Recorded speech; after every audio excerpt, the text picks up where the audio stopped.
I know words. I have the best words. An anonymous, really an anonymous criminal. Look, wait. I hope they now go and take a look at the oranges. The demonstrators who infiltrated the Capitol have defied the seat of justice. It's defiled, right? See, I can't see it very well. Combat infantrymen, very large brain. I'm going to take such good care of women's health care issues, you won't even believe it. Our Army manned the air. It ran the ramparts. It took over the airports.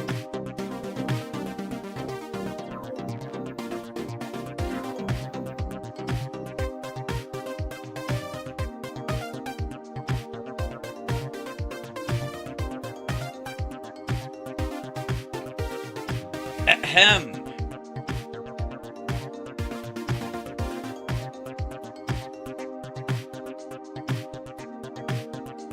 Go. Raise your hand in the chat if your mom called right before the show was starting, just in case you're curious.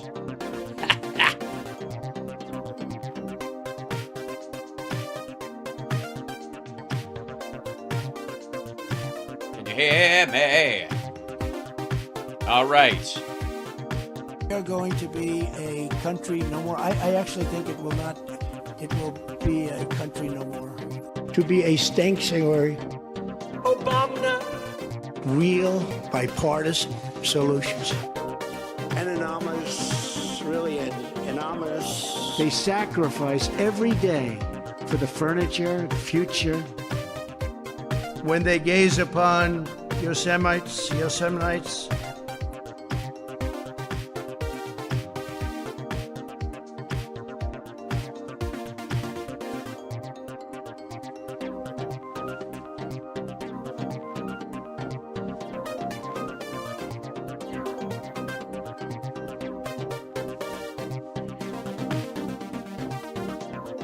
All right, let's get it started. Did it stop? Oh yeah, it did. Hi everybody, welcome. Oh sorry, I have to fix this thing with the meat solo thing. I've got to duplicate that. Sorry people on Instagram, you're seeing the wrong thing right now. Let's see. It'd be me plus news V. Did we call that? Hey, there you go. And then I'll link that to something else. And go link to the me plus news. There you go. And then the me solo thing, I go back to that, and then just turn off the thing at the top, and then we're fine. Oh my God, the I forgot. I have an emote wall on. Look at you guys. I forgot all about that. You didn't let me forget for long, did you? Hold on. Events is in. Oh yeah, sorry, it's the other one. Yes, thank you very much. And there we go. All right, excellent. Welcome. Hi, hello. Hit the like while we're at it, while we're hanging around. Fantastic. I would like to, if I may, Jesus Christ, I'm going to have to turn that off. That's just crazy. It's hilarious. And it should be behind me, for one. Is that it? No, that's not it. Is that it? No, that's not it. Jesus, where is it? It's just stuck in there. Oh, I know where it is. Sorry, that I'm a funny person. 1 second. Studio mode. Back to me. Turn this thing off, and then I'll fix it later. Okay, there we go. Never mind. Okay, so we're better. Right out of the gate, if I may, and feel free to clip this. Mr. Spock, I'm wanting to wish a happy birthday to William Shatner. It's his birthday today. Most people think he's not still around. No, I'm not going to do it that way. That'd be terrible. Like, hold on. I'll actually, you know what? I should ask the crew. Enterprise to Captain Kirk. Come in, Captain. I'm here. I just want to wish Captain Kirk a happy birthday. This is his communicator, and I don't know how it works. Can't make transporter contact, sir. I'm not trying to beam up, Scotty. I just want to wish the man a happy goddamn birthday. Is it so hard? Your signal is very weak. Can you turn up your gain? I haven't even lit the candles yet, Spock. not ready. It's a surprise party. Why would I be loud and clear if I'm trying to surprise him? For God's sake, man. Captain, shall I beam down an armed party? No. Unless they're armed with presents. If they bring in presents, or perhaps armed with slices of cake, something that's appropriate to a birthday party. Spock, I don't think you understand. This is a very human situation. We're putting everything but the kitchen sink into the impulse power, sir. Don't leave me. I'm just hanging around for the party. I won't be too long. One thing you can be sure about is that I'm not the kind of person who waits till the party's over and stays around to help clean up. Spock here. Are you all right, Captain? I'm fine. I'm just trying to wish Captain Kirk a happy birthday. William Shatner. It's his birthday today. I'm just trying to tell him. Getting strange readings from the planet's surface, Captain. Some sort of power field down there. Those are candles, Spock. The oldest form of light that human beings have ever used. There's a lot of them. God damn it, there's a lot of candles. I understand it. You don't have to rub it in that you can see the number of candles on his cake from space, Spock. It's a dick move. Enterprise to Captain Kirk. I'm already speaking to the bridge. What do you want, Scotty? Condition red. Condition red. Oh, God, there's a problem. Screw it. Beam me up, for God's sake. You know what? I'll walk. Enterprise to Captain Kirk. Leave me alone. And scene. Yeah, it's William Shatner's birthday today. And to him I say, "Con!" And Captain's log, stardate 2024. I dropped a captain's log not too long ago. I hope the inhabitants of this planet don't mind, but this set looks a lot like Detroit, so I don't think they will. So there you go. Happy birthday, William Shatner, who is lovely.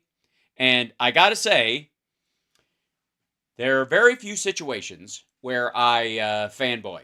Not just because I try not to. I actively try not to. But I don't want to be off-putting to the person. But when it comes to the fact that William Shatner calls me Sparkles, I gotta say, when William Shatner gives you a nickname, and that's, I mean, just saying, that's huge. It is a huge thing. So, yeah. So, anyways, welcome. Oh, sorry. Hi, chat room. Welcome you to the show. Sorry, I wasn't paying attention. I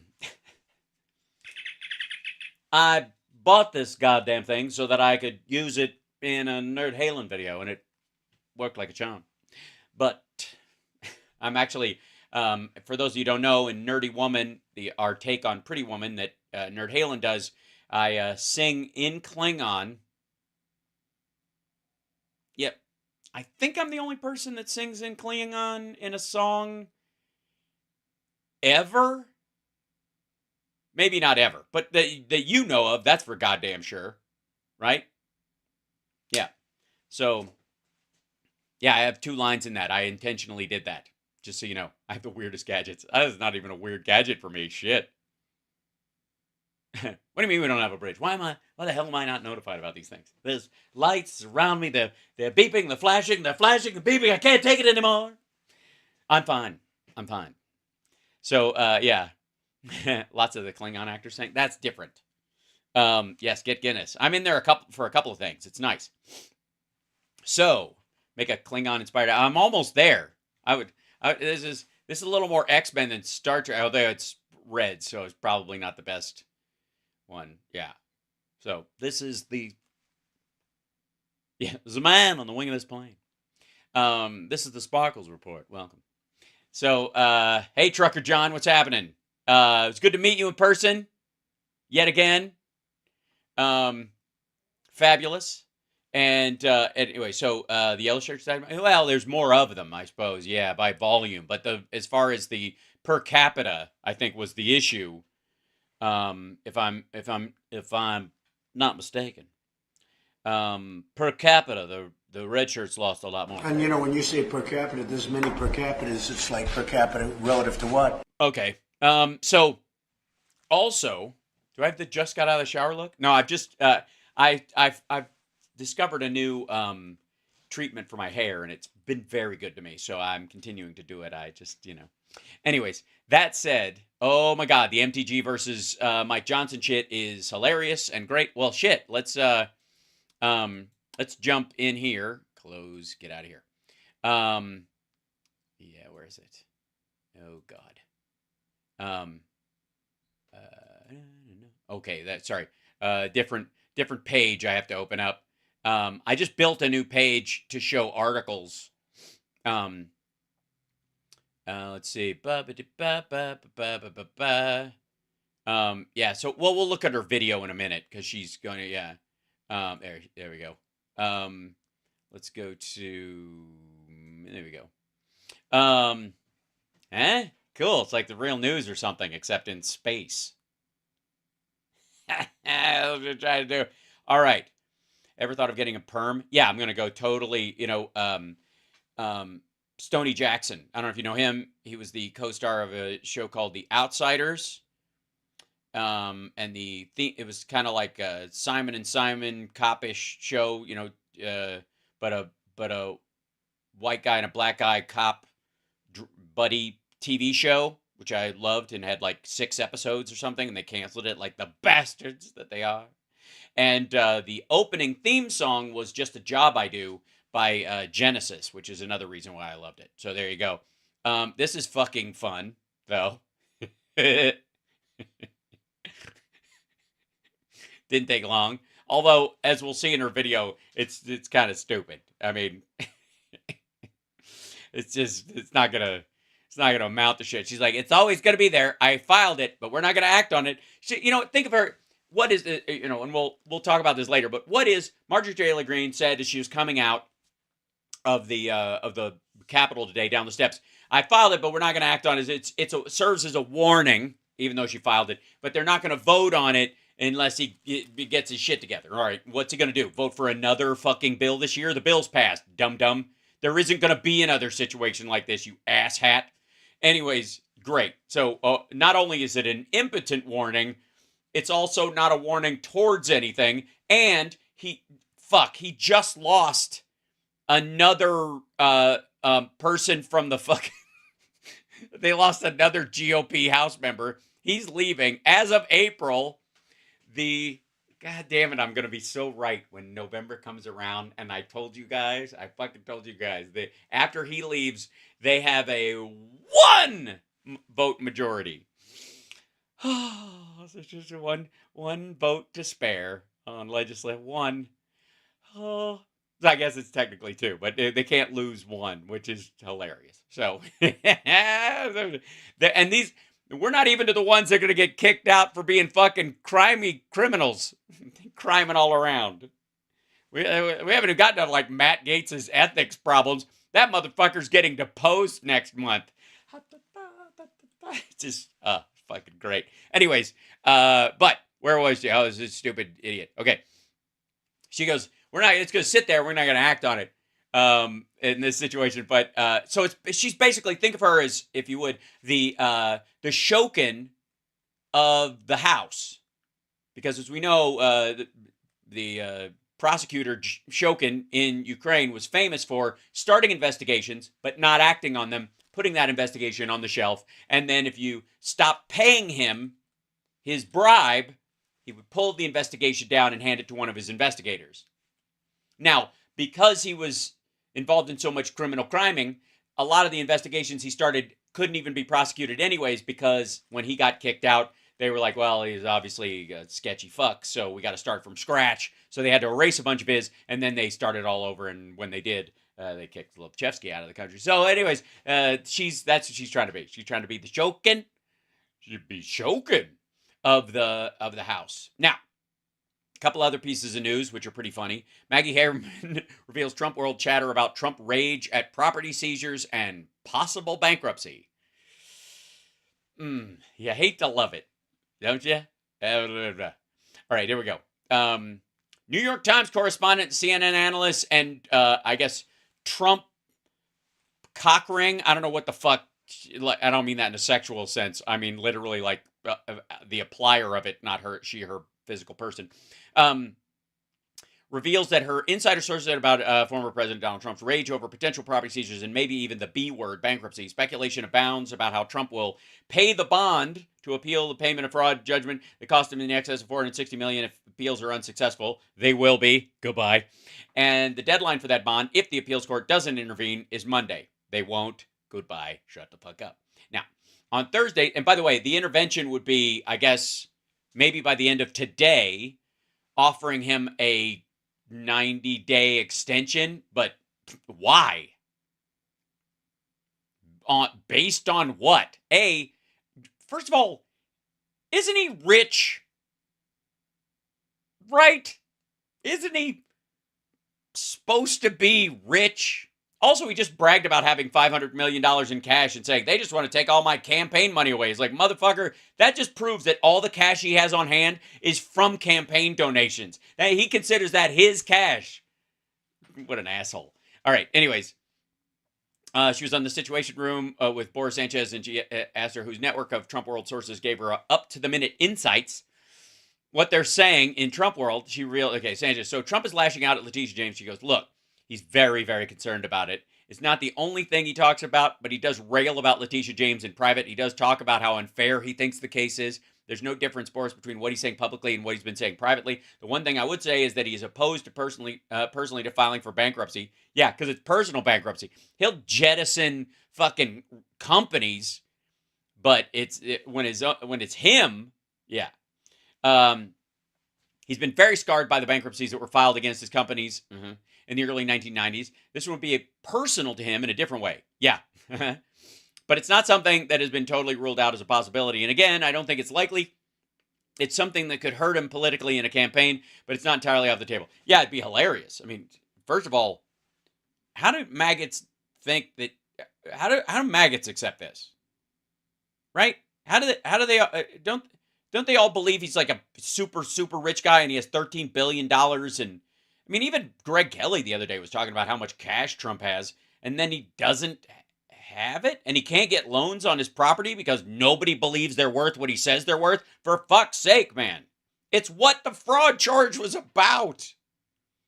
Okay. Next up, real quick, before I get to the clips for today. Let's see. Yeah, this is kind of related. Can you believe this guy? Wall Street Insider claims bankers are laughing at Trump. Why? I can't imagine. During an appearance on MSNBC's Morning Joe on Friday, investment banker and former Donald Trump White House official Anthony Scaramucci claimed that Wall Street executives are laughing amongst themselves at the former president's attempt to raise nearly $500 million for his financial fraud appeals bond. Speaking with the panel, the former White House director of communications, shortest in history, said he has been in contact with Wall Street bankers, all of whom are skeptical of loaning the embattled former president any money at all, considering his history of not paying his bills. He defaults on everything. You know, if you talk to interior designers, architects, construction workers, plumbing people, he doesn't pay his bills. He's always been that way. You can't give him the money because you don't have 100% certainty. I mean, if he was rated by Moody's, he'd be a C- plus debt rating, which is specious. His problem is now going to be about the identity he presents to his audience, and that's what I think is really what's going to dig at him. You know, I'm the guy, I'm the business maverick. If you don't really have the money, like you've been saying you've had the money all these years, I think it's a big Achilles heel for him. Right. The idea that he can even be bled dry by less than $1 billion worth of costs, legal or otherwise, has got to be a little bit of, like, even some cognitive dissonance for his followers. Pressed on why he can't get the cash he needs from his son-in-law, Jared Kushner, Scaramucci first smiled before elaborating. He may end up getting the money. The question is, where did he get that money? Did he get it from Wall Street? From anybody who knows him? Where is the money? He's not getting it from Wall Street, I can tell you that, because of the declarative no from every distressed lender on Wall Street. there's been a little giggle group chat among a lot of people saying, can you believe this guy's looking for $500 million with a 15% coupon? Oh, shit. Oh, this is good stuff. All right. Now, the other thing, too, this guy's leaving. Mike Gallagher, we talked about that. The other funny part is Ronna McDaniel is going to work for MSNBC as a, I guess, as an analyst. She'll be awful, but they can basically drive. Nobody who fucking watches MSNBC are going to take anything she says seriously, really, except maybe that if she gives some inside view of what was going on while she was there. But I got news for you. Like, I'm for this. I support this 100% just because it will drive maggots crazy. And it already is. Former Republican National Committee Chairwoman Ronna McDaniel's new job has sparked a firestorm from both the right and the left. Well, the right, anyways. Because I feel like just how much it tortures them is fine. All right. Announced Friday that McDaniel was joining the network as an on-air contributor following her resignation as head of the RNC earlier this month. Her departure came after she faced growing pressure from presumptive... Her decision to join NBC has ignited criticism from conservatives who accuse her of trying to help Democrats, as well as from progressives who blast the network for hiring her. Former chair of the RNC has joined NBC as the newest contributor because, of course, Charlie Kirk said. Because, of course. Ronna McDaniel joining MSNBC is just an extension of her years-long work to help Democrats. She raised money, you dumb motherfucker. It wasn't until Trump started siphoning that shit out that it became a problem. Anyways, seriously, none of this bothers me. By the end of this, she'll probably end up working for, like doing speeches for the Lincoln Project. So, all right. Hey, Kiora. All right. Come out how. All right. Now, this has got to be one of the funniest headlines I've seen. GOP reps say money for border security is not enough. Really? You stripped money out of it. Yeah, and made it have to be included with the greater omnibus. You voted against the standalone that would have been the highest amount of money put towards it, and singularly by at least a few decades. And you're saying what now? You say the who? I don't know. I think tough shit. Here's a good idea. Call that bill to the floor and fucking pass it, you whingy bastards. Thank you, Wendy Sue Jackson. I appreciate it. Oh, that should be, hold on. That should be head of this thing. There you go. Thank you. You rock. And thank you for saying that about the sparklers as well. And, oh God. Yeah.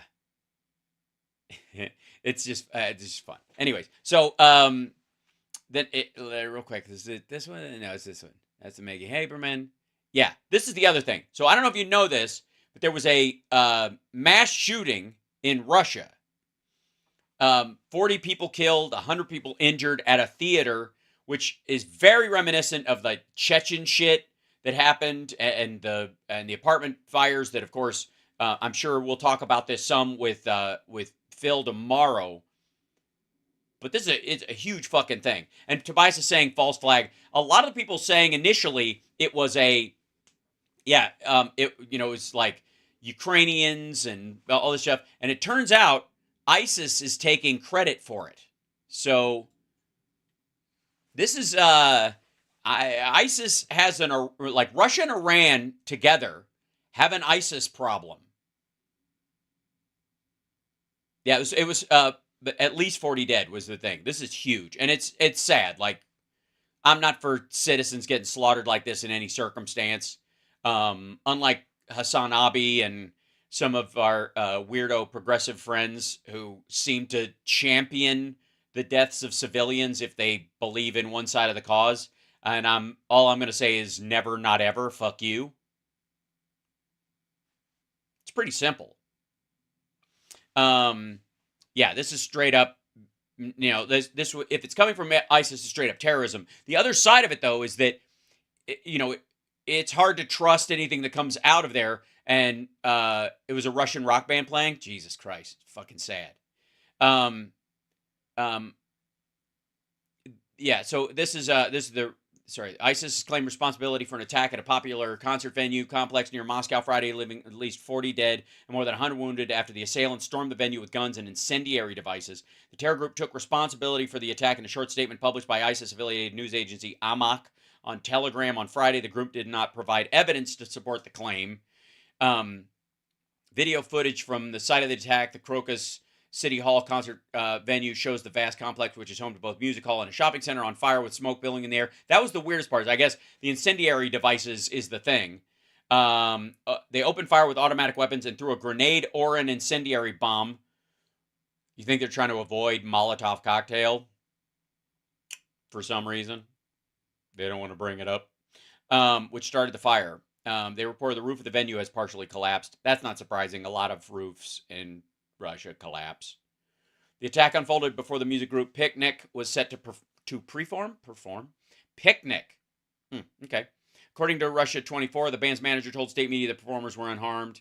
The Russian prosecutor general's office said unidentified people in camouflage broke into Crocus City Hall and started shooting before the start of the concert. According to TASS, the screen grab from the video, these are the guys shooting. Video footage showed showed panic as the attack unfolded, with crowds of people huddling together, screaming and ducking behind cushion seats as gunshots started echoing in the vast hall. Yeah, that's why. No, not for this. 100 times no. Okay. There's an argument to be made that if Russia is funding its war machine with oil and gas facilities, hitting the machinery and the infrastructure of the facility, but not aiming it at the barracks or the mess hall where people eat, for example, is a legitimate target in a situation. This is not a legitimate target. Never will be. Anybody who thinks it's okay, fuck you. And a lot of the Hamas apologists are are sort of jumping in with this as well. Nope.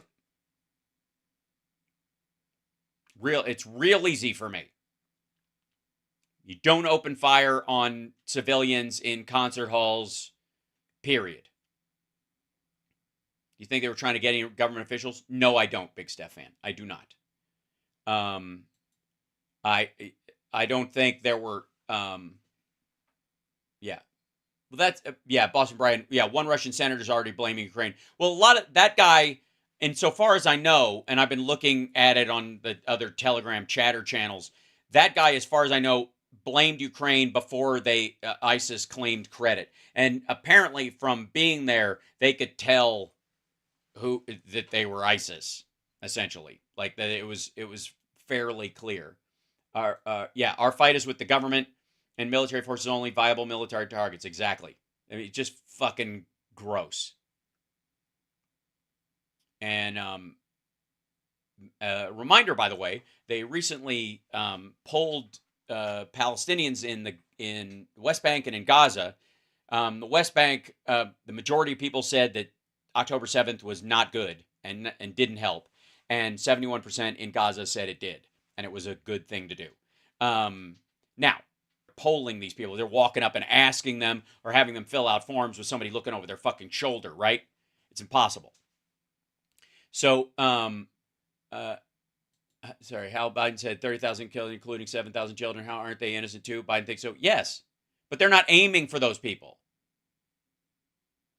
You understand? They warn people. They say, clear out of this area. We're hitting this building. And a lot of, by the way, not all of those dead, for the record. Civilians, children, and adults were killed by Israel. A good portion of, and you could say any of them used for human shields, that they were killed by Hamas. They wouldn't allow them to flee. They basically forced someone to stand in front of them, right? Is the idea. That's on Hamas. The other thing is that they killed them for trying to run. So just because everybody, like, there are a bunch of people who are dead, but the ammo that killed them is from a Kalashnikov, not from whatever I don't know if it's the M4 or an equivalent that the Israelis use. So it's a lot. It's just kind of important. Hold on, let me move this guy over here. Thank you. Anyways, thank you, Tom. By the way, hit the like, subscribe, all that stuff. Audio's cutting in and out. What the heck, Maduja? Why? Is it a YouTube thing? I gotta say, it's is it fine on everybody else? Twitch and Facebook, let me know, because I'm pretty sure that that's becoming the thing. Yeah, if you refresh, it works. Yeah. Yeah, Facebook's okay, and so is Twitch. So it's not coming from my end. I can't fix it here. It's a YouTube thing. So, anyways, just this is heartbreaking. It is my point. Thank you. Yes. Okay on Facebook. Thank you, Mary. Just X out and get back in. That will help you. Yes. George Conway tweeted this AM. Okay, I see. Reload the page. It's a YouTube screw up. Thank you, Carl. It's true. So, anyways, it's a terrible thing, and I'm not for it. The Ukrainians aren't for it. It's not what this is about. It's not how we do this ever.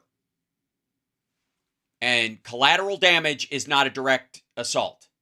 That's different. And if you can't make that, I would say, think about where your head is if you can't make that distinction.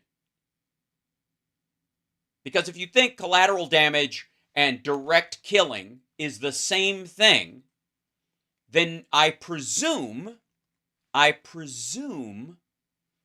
I'd love to talk with you about it, Boston Brian. Can we do it? Can I drop into your show on Sunday? How about that? Because I'm about to get to clips and I've gone way past this. But I presume, if you believe that there is nothing different, famine now, well, that's because the stuff is being hijacked by Hamas, and the U.S. and Qatar, by the way. The U.S. is building a floating pier, and Qatar's building a permanent one because we give a shit. But if you intentionally target someone or their collateral damage, if you think they're the same, no one's starving people to death, Wes, unless you count Hamas stealing the stuff that's crossing. If you don't think there's a difference between collateral damage, which is not the intended target, but someone who dies in the process, and someone actually targeting them, then I don't understand why you don't think DUIs should be punished with capital punishment.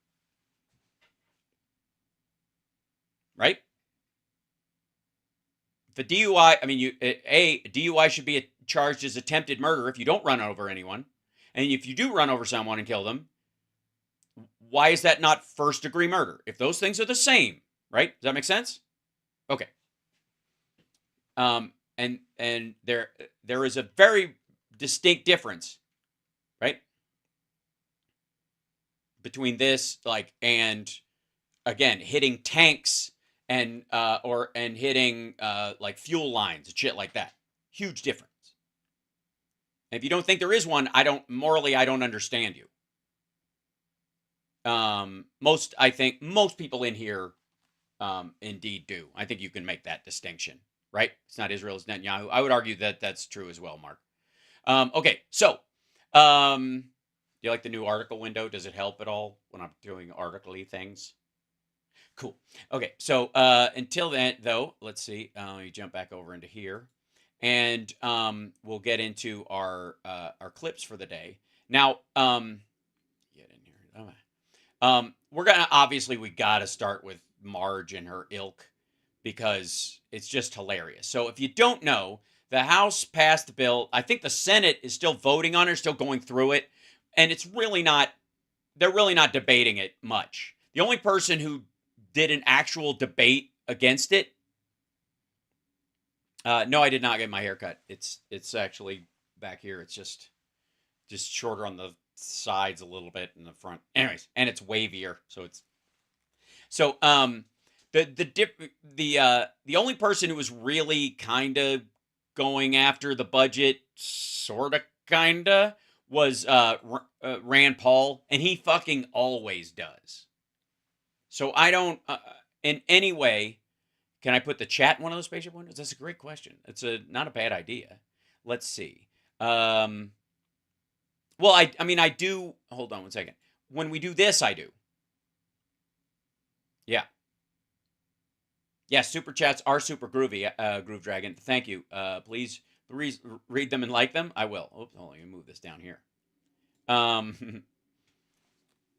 That's true. But, Groove Dragon, I think we also know, if we all learned that lesson from that Australian guy who tried to buy his way into the conversation a while back, right? That you shouldn't be able to buy your way to the front of the conversation. I have a tendency not to read super chats as a special thing, not because they aren't special and because I don't appreciate it, but because I believe in kind of just the democratized voice of speaking about this stuff, if that makes sense to you guys, right? You know what I mean? Yes, Rand Paul is definitely a dope.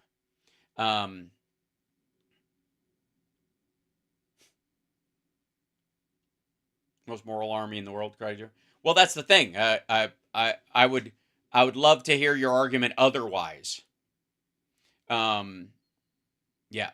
So, but that's what I mean, is that I don't just let people buy their way to the chat and me to mention it. I will sometimes if it's germane to what I'm talking about and stuff, and I appreciate it, and I want people. That's why I tell people to to remind them that they appreciate it and helps the show exist, right?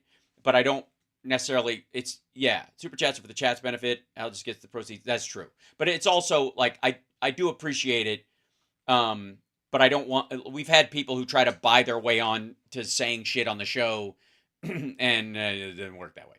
It shouldn't work that way. But I don't want people to not appreciate it. Or think I don't appreciate it. Right? I don't want people in the chat to not appreciate what they're doing, and I don't want to, Anyways, point made. I think you guys understand what I'm talking about. It's the same reason why I don't put shit behind a paywall for everybody else. Because that's why we extra thank the super chat folks and everybody who supports the show and the patrons, because they're the reasons I don't have to put any of it behind a paywall. That's why right? Yeah. You're right, Lori. That's very sweet, Lori. Thank you. I'm trying. You stop watching Kevin Smith because of super chats? It's a very strange thing. It's I'd buy that for $1. Yeah, that's thanks. It's an important point to make. So, Hal only likes rich people? What? If I only liked rich people, wouldn't I do the exact opposite of what I just said?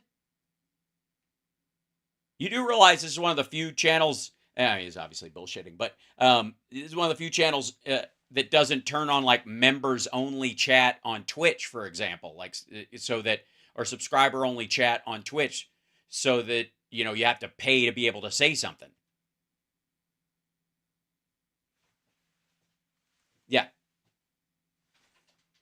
Hal is humble as fuck. No, I'm not humble. I take great pride in having those ethics, and I believe the sun shines out of my ass. Honestly, if I could tan myself that way, I would. So, all right, let's get to today's serving of bullshit, if we could. Ladies and gentlemen, I give you the Marjorie and the Taylor and the Green, who is indeed a silly person with silly thoughts, and by silly I mean ridiculous. And this is Rep. Marjorie Taylor Greene files motion to vacate House chair. You gotta love it. I mean, seriously. Marjorie Taylor Greene has filed a motion to vacate Mike Johnson as Speaker after the House passed. You have a strange way of speaking, my friend. The government spending bill.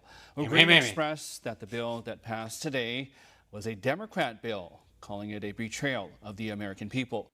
A Democrat bill. It was a Democratic bill because it got votes across the aisle. With the vacancies in the House, the volume on this. Johnson can only afford to lose 2 Republican votes. One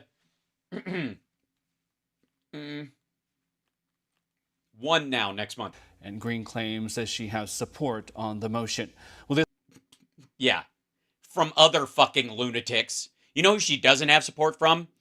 The the over 100 Republicans who voted to pass this because they're tired of fucking around with the Freedom Caucus. This means when brought to the floor, the motion to vacate could be successful. However, the motion will likely not be It's not going to be brought to the floor. And why? brought to the floor until after the recess. Again, breaking news, Representative Marjorie Taylor Greene has filed a motion to vacate Mike Johnson as Speaker. Yeah, we get it. Get to what she says, stupid. America's John Hines, who is with Marjorie Taylor Greene. John, go ahead and take it away. She's a lot shorter than I thought, so we lowered our camera. So I like to do angles that make it look like I'm addressing someone who's sitting on the shitter, like most of our viewers at OAN. Are your legs numb yet? Hey, Sonny, good to hear from you. Yes, we're here with Congresswoman Marjorie Taylor Greene, 14th District of Georgia. Congresswoman, you've taken a very serious step here to change. Seriously? Perhaps the course of your conference in the House of Representatives. What seems to be going on? What seems to be going on? Well, this is a complete betrayal of Republican voters across the country. I entered the motion to vacate this morning after Mike Johnson brought part 2 of an omnibus to the bill to the House floor this morning and forced all of us to vote on a bill. Forced you to vote on it. Oh my God, this is horrifying. It's like vote grope. It's like he grabbed you by the vote and bragged about doing it. You could grab him by the vote, you do whatever you want. Probably threw a Tic Tac in his mouth right before he did it. That would fund abortion up until full term, that doesn't do anything. Well, not of a viable fetus, but who wants to save a mom's life, right? Fuck them. To secure our border. And this comes after people are seeing this video that's horrifying to every single. Yeah, the one they weirdly released today of this horrifying thing where they bust through this fence and then run up to the gate and go, yeah, fuck, I'm not going to be able to kick this shit in. American, where there's a large group of military-age men. Yeah, it's almost like you guys have had a talking points meeting about this. Illegals rushing the border. Well, technically speaking, you don't know if they're all illegals. One of them could just be an American trying to sneak back into the country because he lost his passport, and it's the only way he can think to get through. Sort of think of like Midnight Run or something like that. Running over. I mean, they just were on Indian land, but you know what I mean. Border Patrol, running over the National Guard. Speaker Johnson totally gave up every ounce of authority he had as House Speaker to use this funding of the government to secure the border for the American people, and it is way past time. Well, then why didn't you vote for the other fucking bill? Because that would have stacked on top of the funds in this one, stupid. He also violated the 72-hour rule. Let me guess, you didn't have time to read it? Even though it's been exactly the fucking same since, what, May of last year? Again, let me be clear on this. The only thing you have to read is the changes made in committee. And half the time, if you'd fucking listen to the people who were in committee, right, you'd know what the changes were. You wouldn't even have to read that part. They go, yeah, we changed this, this, and this. Okay, cool, notes. And then you go to the other committee. What'd you guys add or subtract? Well, this, and this. Okay, Mark. You can have somebody from your fucking staff do it. But one of the things you can do is just put the goddamn thing in a PDF reader and look up any changes made in the last fucking month. He forced all of us to vote on a... Oh, Lord. Why was I forced to vote? Leave me alone. I don't want to vote. He made me come out of my office, and I had to vote. Why does he make me do my fucking job when I don't want to do my job? Why do we have to have a quorum? This is gross. I'm so fucking bad. Bill without amendments. We had It's a budget, fuckwad. You know that. no choice. We couldn't introduce amendments. Sure you could. You had to get involved during the committee process, but you blew that off because you were fucking, hanging out at the border when you're from fucking Georgia. We couldn't fight for the values of our districts. Why not? Was that one of the new rules the Republicans passed?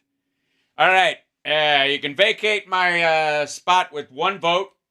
We'll only bring Freedom Caucus bills to the floor if they have no chance of passing and they're fucking nuts. And the other one is no one here can fight for the values of your district. Okay? Because I got to be honest. Some of your districts are a little clanny and it's an election year. So, okay. Agreed. And we had to vote on a bill in one day. Oh my God. That had 1,012 pages.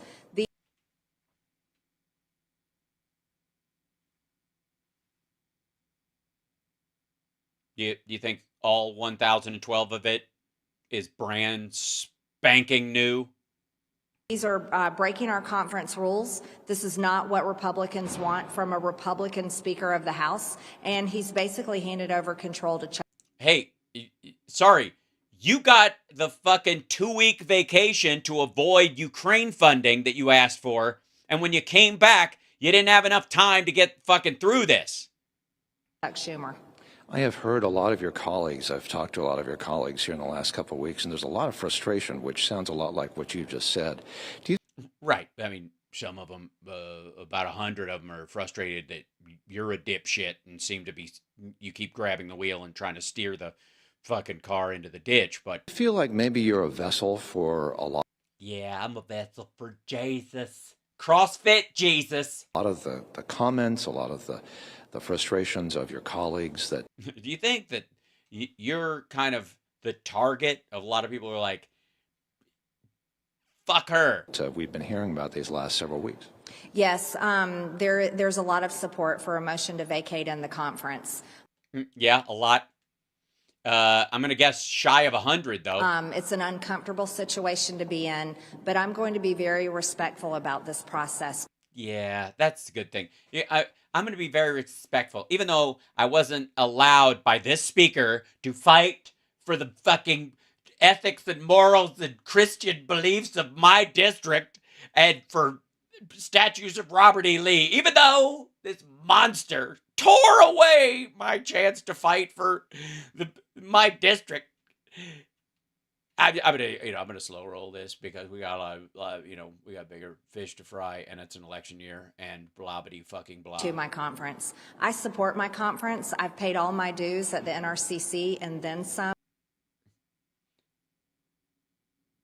Is that a cash thing, or do you or do they have some sort of like weird sorority fraternity gauntlet thing where they thank you, sir, may I have another moment?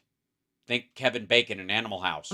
I support our majority. I support us winning. Yes. I support our dwindling majority that I'm partially responsible for, if not singularly. The majority next, this election this year, so we can control the House next year. And this will be a process that I will allow our conference to work through.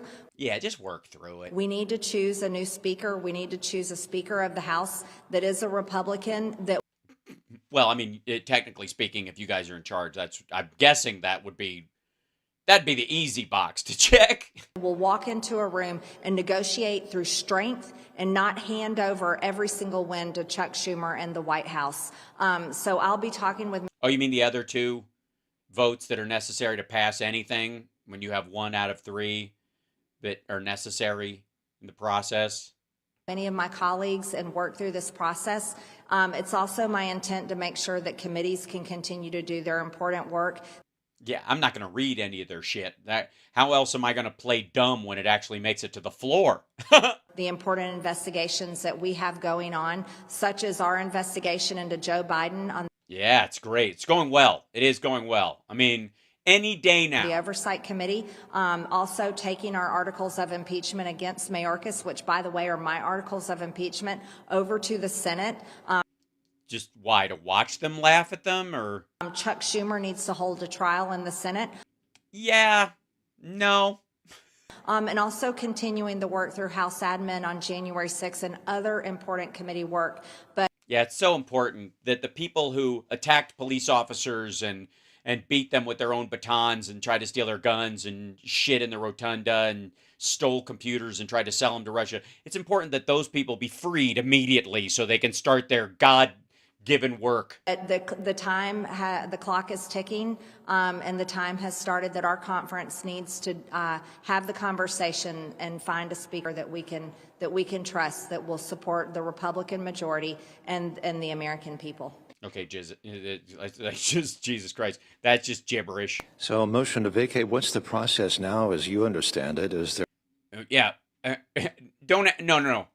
Ask her how it actually works, not how as she understands it, because you're going to get a bunch of fucking gobbledygook. a period when this needs... As I understand it, we all have to stand out in a field and burn hair clippings that we steal from AOC's hairbrush on a full moon, as I understand it. to ripen. Obviously, the Congress is going on the Easter recess here. So, logistically, how does that follow on now? Well, what that means is everyone will be able to go home for the 2-week recess, and I'm sure they'll be... Oh, they will? Oh, that's nice. Is that part of the motion to vacate, as you understand it, that they get to go home for the recess that they voted on to have and that's always there? Is that part of the process? Be able to spend time thinking about this, hearing... Yes, go and pray. Oh, while you're looking around for Easter eggs and eating your chocolate fucking bunnies and all your other pagan bullshit. Okay? I see you fucking pagan baby-eating monsters with your Easter egg. Oh, let's hunt for eggs and bunnies have sex and chocolate is a love drug. And this is all just a porking holiday. It's a porking holiday. It's a porking holiday. I'm disgusted because no one ever invites me. From their constituents. I know most people, our Republican base is furious over this bill. The second part of the omnibus that passed with Democrat votes, and it passed without the majority of the majority. More Republicans. Yeah, but you're like 10 short. Calm the fuck down. It's like half the Republicans voted against this bill today than did vote for it. So it's time to go home and... But yeah. 11 more voted against it than voted with it. Stop acting like you've got this fucking overwhelming mandate. If I'm going to speak honestly about the hair's breadth difference between Democrats and Republicans in the fucking Senate, then you got to own the fact that you have that in your own fucking party. And talk to our constituents over the break. It doesn't have to receive a floor vote until I call it up for a floor vote. Well, till I do it. Well, it's my special privilege today. So that's why I will sometimes walk behind Mike Johnson and just fart on him, just crop dust him as I'm going by, just as a warning. So he goes, today's the day. And then maybe it is, maybe it isn't. And right now, that's going to basically be a decision that I make when time comes to call it. Sure, I'll make that decision when I make that decision. Thank God she doesn't speak like a normal politician. For a vote. She speaks like a first draft version of a script about politics that no one ever bought. I'm not announcing a time yet, but I am giving a lot of respect and time to my conference. So this is sort of your way of initiating. Also, the only part of this, the next step was she has to call for it to come to the floor. That was the answer to the question. The rest of it was just blather. Forcing a process to consider a new speaker. The work of the House can continue while that process goes on, but you want to get it started now. This is you saying, stop, it's time to take another... Not stop. More like tap the brakes, slow roll. It's like roll through the stop sign, really. Not so much, because, obviously the car is still careening down a hill with a foot on the gas and just blazing towards a ditch that's full of petrol and on fire. And I'm not saying stop, but I am saying maybe slow down so we can appreciate the incoming horror that we're about to experience as a party. Look at our direction and seriously adjust the direction that the House is heading in right now, right? Yes, absolutely. Yeah, absolutely. Seriously do it. Not now. Sometime, perhaps. I don't know. Maybe. This is an important election year. We're Americans, dum-dum. Every election year is an important one. Vote. Vote.org, everybody. Get registered. Most Americans are terrified for our future. Well, yeah, but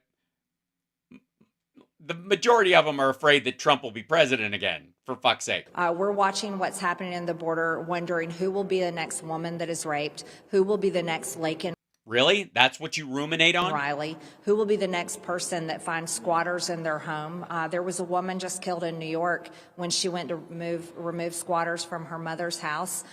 There's crimes being committed against Americans every. Okay. The idea that, let me guess, they're Venezuelans and Trump let them in. Maybe there's a reason why you're not mentioning the details? Single day by illegals. We need a Speaker of the House that is willing to negotiate through strength.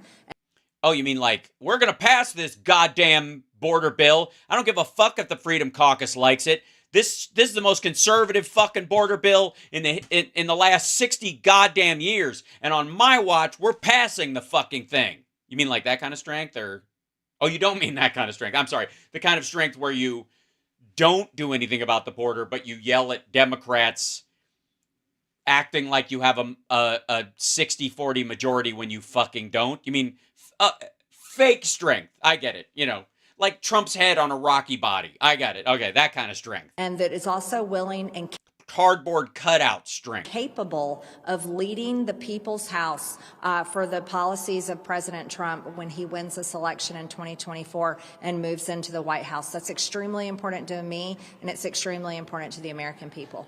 No. It's very important to me that he never get anywhere near federal grounds ever again, unless it's a prison. I think you and some of your colleagues, I get the sense that you're, what's the word? Stupid? don't necessarily mind, don't think you're going to win on everything, but Yeah. Try to talk some sense into her. That'll work. you like to fight for things. Yeah, you like to fight, even if it's just a waste of fucking time. What's that about? I understand that you're a big fan of just like bullshit, right? You just like to pick fights nobody cares about, and then when they wilt and turn into nothing, you just kind of start another one or something. How's that work? What's that? What is that? I mean, I know it's not governing, but what would you call it? And you like to not, you feel like, I think you've basically given up the battle before you started the fight. Is that kind of what I'm getting? That is certainly what it feels like from our current speaker with Speaker Johnson. Taking away our ability to introduce amendments on this important funding bill was absolutely. You already had an opportunity. Your people are in conference. You talk to your people in conference, they bring it up. If they have the votes to clear it, they will. But the problem is, your Republicans on there don't want the shit you're trying to put in. And the reason he's not putting, I got news for you. The reason Mike Johnson isn't allowing for an amendment process, besides the fact that it's fucking dumb when it comes to the budget, is that if he let you assholes gum up the works with this horse shit, it would be an embarrassment for the party in an election year. Is this a documentary? I mean, Jesus Christ, it's a long time. Right? He's doing you a favor, dum-dum. Absolutely infuriating to most of our Republican members. Yeah, but only by this much. Yes, it was basically throwing in the towel and letting Chuck Schumer drive the bill process and choose what type of earmarks. Earmarks such as funding for late-term abortion clinics, funding for Yeah, but those are specialty sites because these are not abortions that are like optional abortions. They're not they're not whimsical in their choice. This is the kind of abortions that kill women, and if they don't have these abortions, the woman will die, and this kind of pregnancy will kill a woman. And then if the process of doing that it's surgery, it's major fucking surgery. EI, funding for trans policies that will be used on children and the youth of Used on children. No, it doesn't, by the way. There's some cosmetic transition stuff that that a couple of states have asked for. And they're like, there's stuff in here that allows for hormone treatments for kids. You do realize some kids that aren't trans get hormone treatments. You can't just jump on anybody who's getting fucking hormone treatments, right? And lay it off on trans people. At any time it happens, that's what it's fucking for. America. This is not what Republicans support. We don't want to vote for a bill that funds those type of things. Then don't. Then don't. That's what a democracy is. Don't. Let it get to the floor and vote against it. And the people who vote for it will have to defend their vote. And you can defend voting against it, for fuck's sake. I don't know why this is weird. Like, her biggest complaint is that he brought the bill to the floor because he knew it would pass. And it had to. Are against our values in order to fund our military. That shouldn't be the choice that Republicans were put in. However, that's what Speaker Johnson did to our entire conference today. And that's why a majority of the majority voted against this funding bill today. A majority of the majority. Ugh, God, it's pitiful. Oh, God. I put in the motion to vacate respectfully. Respectfully, instead of like the yelling bullshit version that Boebert did against McCarthy while you jumped in sack with him and fixed that, tried to put your thumb on the scale for him and lost. This is not a personal attack against Mike Johnson. No, of course not. He obviously defiled all the Republican values and made it impossible for you to fight for your district. And he's a disgusting human being who allowed this horrible bill to come to the floor that's going to torture and slaughter children or some shit. But respectfully, it's fine. I respect him completely as a person, and I think. Really? Why? If everything you're saying about him is true, and what he did is true, and what's in the bill is true, you respect him entirely as a person? Really? Come on. I think he's a good man, but he's a man that's not capable to lead the country at this time. Well, then I guess that wouldn't be a good man. Just saying. Good for nothing, maybe. Have you heard from Mr. Johnson, the Speaker? No, I have not spoken with him yet. That's weird. But he heard from our conference over and over again. Yeah, I bet he did. Especially Chip Roy, right? Just burning up his fucking, yelling at him, give me something I can run on. That guy. And everyone was furious. So this shouldn't be a surprise totally to him. I don't think this is a surprise to him at all. No, it's just where it came from, maybe. Congresswoman Marjorie Taylor Greene, the 14th District, the mighty 14th District of Georgia, Northwest. Why is it mighty? Oh, right, because it has a huge electric car battery plant that's there because of the Obama administration, actually, because funding set forth in that, and then supported the funding under Biden's rescue plan. That's why it's mighty. It's the biggest new driver of jobs in the district. Georgia, thank you very much for your time. It's a pleasure to talk to you. Yes, thank you. Is it though? Okay, so that's nobody should be fucking surprised at all that that's where she, she came into this. But here's is this the same? This is outside? Yeah. She was outside. I showed this earlier. She was outside, said the same shit basically. She just got the only difference was she was being asked by actual reporters about shit, and she just got more and more angry. This is before that, I believe, as well. We can jump ahead because she basically just makes the same statement here at the top, and I showed some of it this morning. So here you go. This guy. Joe Biden cannot wait to sign into law, and it is a betrayal of the American people. Here's the problem. Right now, Americans are watching the border. Women are being raped. Women are being killed. Illegals are squatting in people. Sorry, what if a man gets killed? What the fuck kind of misandrous bullshit is this? Why don't you say Americans? Oh, because, if you say men are getting killed, it questions the manhood of right wingers, because where would that be happening? And I suppose, yeah, and like in Texas. People's homes and then killing them when they come to take their houses back. That's just what happened in New York. We're done. We're absolutely done. Why didn't you vote for the border bill? What do you need to hear? What do you need to hear from the speaker or anything else to not move forward? What will change your mind to not move He forward? heard from everyone all week long. Do not break the 72-hour rule. He heard from all of us. He heard from all of us all week long. Yeah, but because you wanted a 2-week break so you wouldn't have to fund Ukraine, you didn't have 72 hours to pass the fucking thing. Allow us to introduce amendments. The 72-hour rule is whatever bill has to be available to be read for 3 days, essentially 72 hours. But that doesn't apply to budgets. It shouldn't, because again, most of these things are CRs with changes.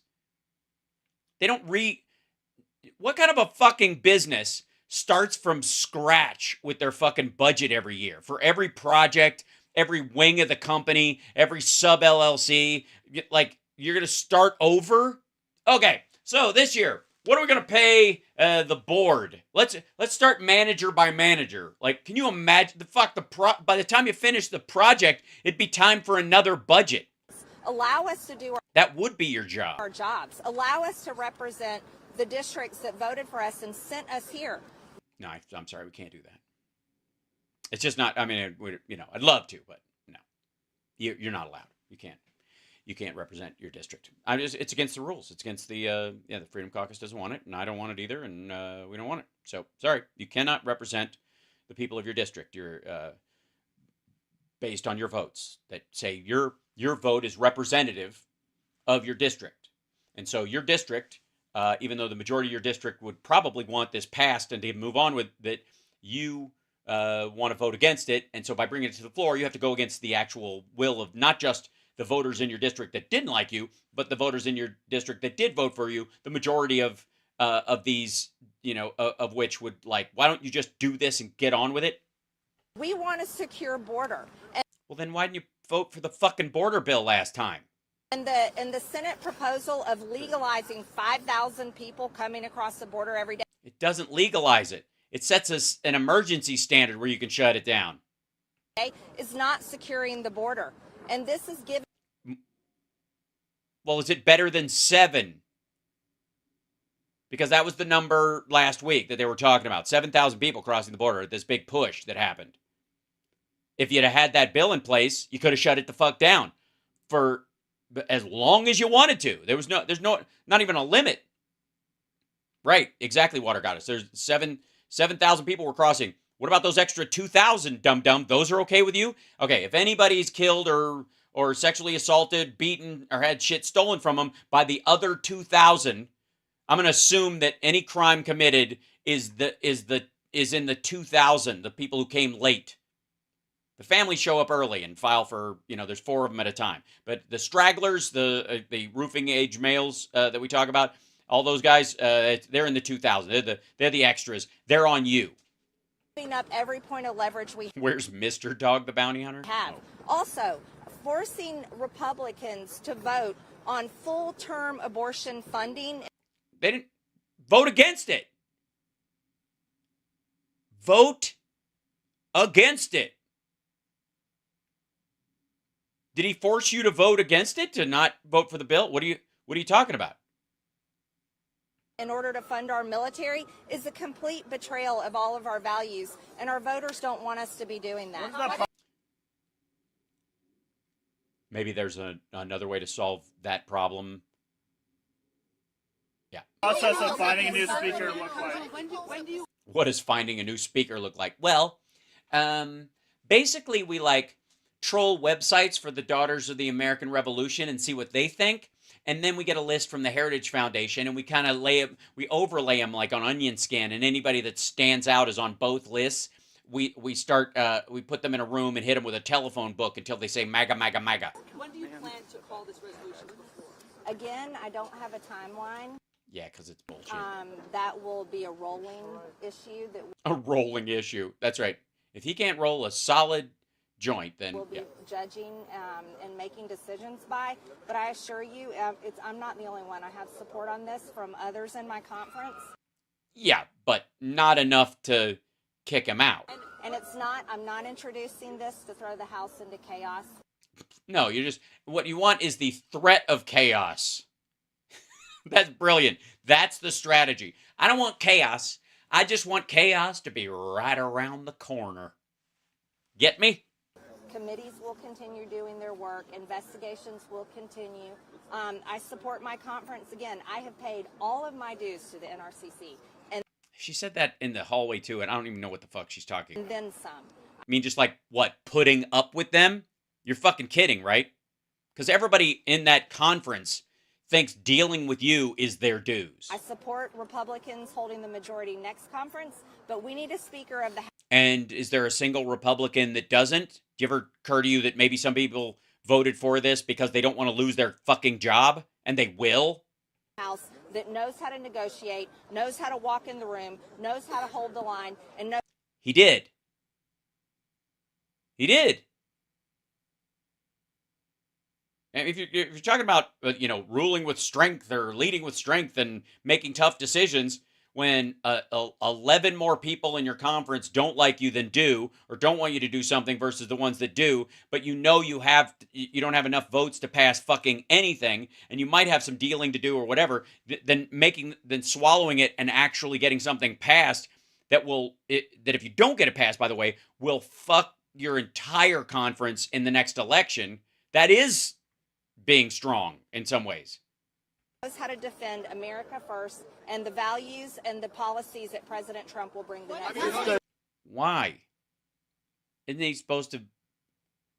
I mean, technically, as the speaker, if he's third in line for the presidency, he's got to think about all the voters, not just the guy who isn't fucking in the White House. Also, by the way, Trump doesn't even pay his dues. Jesus Christ, he had scabs at his auto worker gathering. Does Trump does Trump It's a ring process to find a new speaker. What does that process look like without the motion to vacate? That process allows everyone to have discussions. That's right. Yes. And if I don't file a bullshit resolution that sits there on the shelf, we won't even be having these conversations, which, by the way, we have every fucking day within earshot of him just to keep him on his toes anyways, even before it was filed, because holy shit. It's like the other guy just got vacated a couple of months ago. And internal meetings and conversations. Illegals are squatting in people's homes. Wait, is this okay? This loops. I thought this was longer than usual. Hold on. Yeah, so this loops. Does she leave? Nah. Okay, so this is a Forbes. They just looped this video. Same shit, different day. No surprise. Good Lord. Thank you so much. Yeah, you do rock, Carlena. It is true. Oh, you missed the whistle guy. I think he retired for a couple. He took a break after Navarro went to jail. Pretty sure. Yeah. So let's jump over, if I may. Now, the budget is obviously there's two big money issues right now. The budget and what Trump owes on Monday, right?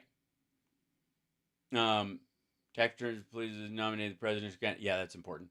Not as long as Navarro yesterday. That was brutal. Yes, it was. About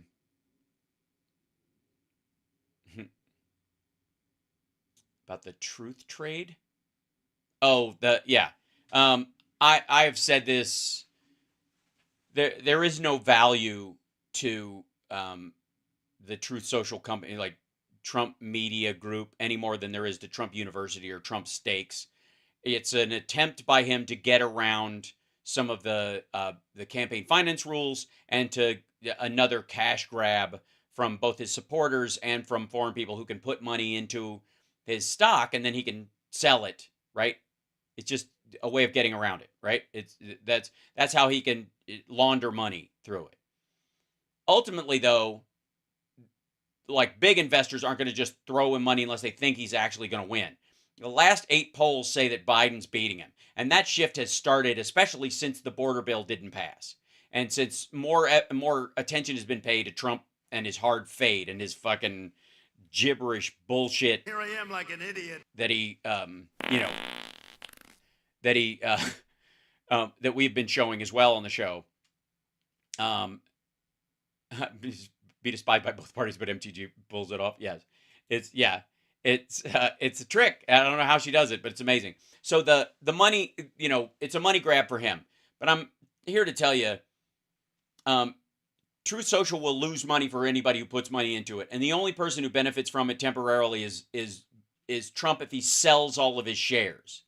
And if he sells all of his shares, that tanks the price of the share. And he gets, if it stays above, I think, $17 or some shit, he gets another $40 million as a bonus, right? Hal, I can't find a news story about anyone being murdered by undocumented squatters. Is that a true story? Probably not. And it probably is just a story about, like, an old-fashioned squatter. Hold on. Let's see I'll see if I can find it. But either way, like, this just, it's just another sinkhole for maggot money, and I'm for it. Right? Here we go. Hold on one second. New York.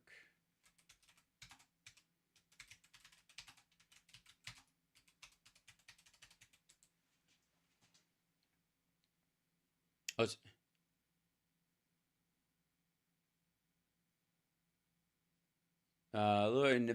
this is Nadia Vittel.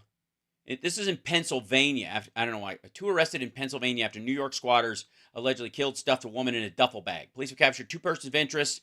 2 people tied to the death of Nadia Vittel were captured in New York. U.S. Marshals had a fugitive task force. Found an apartment. The 50-year-old woman was preparing the apartment after recently returning from Spain. It was owned by her mother. Instead, she found a man and a woman living inside. The apartment had no front door with only an elevator opening into the space. According to the outlet, it's unclear how they accessed the space. They asked for a welfare check. They found a duffel bag under a coat in the woman's closet, and she was in it. We believe some squatters took over the apartment. This woman came home and walked in on the squatters. Police who have not publicly identified the subjects say that they were searching for 2 individuals who were seen on surveillance video fleeing the apartment in Vittel's absence. The duo fled across the George Washington Bridge in New Jersey. Despite a crash occurring, people describe the suspects a man and woman in their 20s. As of right now, we have 2 suspects. Fugitive task force. Yeah, they don't say anything. She's from Moscow, and her mother owns an apartment in Pennsylvania. She was in Spain when she came back. And the squatters, it does not say like how old, like who they were. Yeah, it does not say anything about it being, anybody being illegal, other than they illegally killed someone. Teen squatters, it says. Here's another one. That's why they're not saying. 2 teenagers were arrested after a woman was discovered dead in a duffel bag in New York City apartment last week. Haley Tejeda and 16-year-old were unlawfully occupying the apartment. They found surveillance video of them. The teenagers entering the building shortly after. 6-year-old leaving the building on March 12th when they allegedly stole her car, drove it to New Jersey, eventually crashed it. The crash provided that it's not clear if the teenagers have attorneys, but they've been charged. Yeah, it does not say that they were... Yeah, and it doesn't say if she was a citizen. The weird part is maybe that's what Marge is doing. She's hoping people mention that or notice that a citizen, non-citizen or something. I don't know. 2 kids killed someone and they were non-citizens involved, right? Right. That's as far as I can find it in there. That would be this situation. Teen squatters arrested after a woman found dead in a duffel bag in New York apartment. A 16-year-old and a 19-year-old. The 19-year-old's a girl. She had a 16-year-old boy with her. in theory, actually, I have to admit, it says boy, man and a woman, male and female, but that doesn't, that they could just be people talking about pictures they saw or something like that. It doesn't necessarily mean that it's true. So at this point, though, there is nothing that says they were illegal that I can find. Did a squatter slam a woman against the wall? There are 18 squatter suspects of slaying them and found in a duffel bag. New York Post will tell us if they were 2 fugitive squatters. Stuff in and Kensley Alston, 18. This says that not a 16-year-old, but an 18. U.S. Marshals in York. The suspects have been squatting in the upscale apartment and beat her to death when she came face to face with her on March 12th. The home had been vacant for roughly 3 to 4 months, and she had been on a trip to Spain, had gone there for a couple days prior to get it ready. After bringing several items to the apartment, she left and spent the night at the next one on Long Island herself. Her 23-year-old son got a text message from her phone. Went there 2 days later, worried about the young man, called. The son looked around and was exiting the apartment. He spotted a duffel bag. The door had a coat on top of it, foot sticking out of it. Oh, God, poor woman. Pair face extradition in New York. Tejeda of Washington Heights and Alston of the Bronx are also being charged by the Lower Paxton Township Police Department with receiving stolen property. Tejeda has at least 1 prior arrest in New York for assault from February. Pumpy the Super is okay. It turned out to be a ground. We don't know if they had a key. That's the mystery how they got in. All right, there's ways in. That's not. I don't even know why this is a fucking surprise. He's just covering his ass. But the only person in this that I can see who might not have been a citizen was this woman, and she might have been, but whatever. I mean, there's a lot of well-to-do Russians end up dead in very hinky ways, and a couple of vagrants being, paid to kill her wouldn't be outside the realm of that possibility. So, anyways, very like a weird story, but has nothing to do with illegals crossing the southern border and blah blah blah. Nothing, insofar as I could see. Now, let's see. Who could possibly? Let's see. Who could possibly have a grosser take about the budgetary situation than Marjorie? Oh, look at that! It's Glenn and Stu. What the new $1.2 trillion spending bill funds with your tax dollars. I believe, if I'm not mistaken, yes, this cannot pass. Well, funny that you would say it that way, because it did. Just say it. It did pass. It did. It could pass. It can pass. And in fact, it will be signed probably tomorrow morning. Just saying. Because I think they have till noon, right? Tomorrow? Mm-hmm. You're trying to eat? I'm sorry. What is Article 1, Section 8 again? It's First of all, I want to say that Lear Capital, good sponsor for this particular segment. Yes, Section 8, powers of Congress. The Congress shall have power to lay and to collect taxes, duties, imposts, and excises. Okay, so let me guess. What he's going to start is start with a rant. My left ear piece had died. Why did they always go? Am I gumming up the works?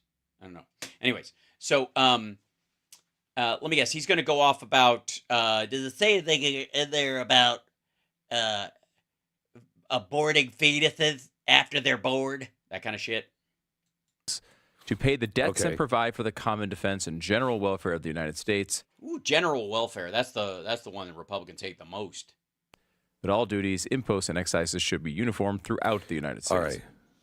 Yeah, that would be the part where some states, like Texas, for example, can't set their own tariffs and fuck with Mexico on behalf of everybody else. So yeah. Okay, so can you find the grooming, binding, and tucking clause?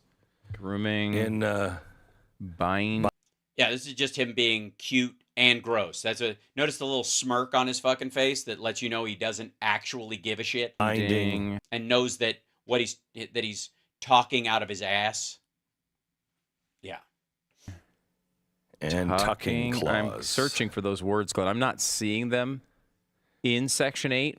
Is it possible? What would they it's have another... called it? What would the founders, is probably old-timey speak, what would the founders have put in the Constitution if our teenagers wanted to bind their breast or tuck their wiener? General welfare. The general welfare protects even sort of the edges of society, generally. Minorities and groups that don't necessarily have abundant rights, that's left up to, it is assumed to be a natural right to dress however the fuck you want or do however you want, with your own junk, as it were, as long as you're not, we're not talking about tattoos or surgery in this particular case, binding yourself or covering yourself. I don't know. This might be the root of him, like his anti-religious wear stuff. What would that be under? That's the one I think is in the invisible ink on the back. Oh, where you need the special Ben Franklin glasses. Exactly, okay. yes. All right. Mm-hmm. Right. You nailed it. Okay. Well, I have to tell you, when we have, what is it, 400,000? Well, let me just go through what we have. We have 500. He got a list of shit from Chip Roy or somebody at the Heritage Foundation. These are the parts that you're supposed to act like. In a $1.2 trillion second omnibus, you're supposed to jump in on $400,000 here, $200,000 here, specifically for state programs, and act like it's part of a great plot. The rest of the budget isn't part of a great plot, but these little pieces are. $1 million appropriated for the Defense Security Cooperation Agency. I don't even know what that is. Oh, okay. Wait. For Operation Maintenance, defense-wide, for the government of Jordan to support the armed forces of Jordan and to enhance security along its borders. It bothers me that they say there's no real spending for borders. And by the way, there's a lot more than that for our border. This is because they don't want to spill over from the West Bank, because the PLO and the PA are fighting each other right now, and they don't want it to spread into Jordan because Jordan's one of our partners in the area. And if Jordan goes south or they take over it, the whole place is on fire. Then you want to see Israel destroyed? That's how you do it. And again, Jordan's border in this situation is Israel's border, you dumb fuck. And let me tell you, this guy, there is no fucking way, A, he doesn't know that, and B, he's not for it. He's for this. He's for that funding. He's just lying about it because he wants to bring up border. And because there's lots. There's $500 million for Jordan to protect its borders. $500 million, yes. It's almost, I hear that Donald Trump has that just pocket change. He could just give it to him. Of the amounts appropriated to this act under the heading of Operation Defense, Defense Secretary Cooperation Agency, $380 million on top of the 500 will be available, oh boy, we are being tough, only until September 30th. This offer expires. It'll be available to reimburse Jordan, Lebanon, Egypt, Tunisia, and Oman for the National Defense Authorization Act for fiscal year of 2016 for enhanced border security, which not less than $150 million will be for Jordan. So Jordan gets they get the $500 million. Are you gonna look up? Chicken shit money, honestly. But are you gonna look up how much in the budget? Well, shit. Let's look it up ourselves. What do you think, chat room? Give me 1 second, and I'll open up our dear friend the internet and see. We got how much? Much border funding in the bus.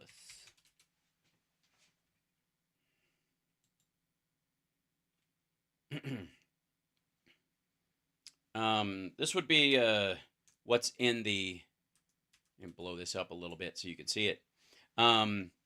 This would be, get out of here. Let's see. Me solo and the news. Here you go.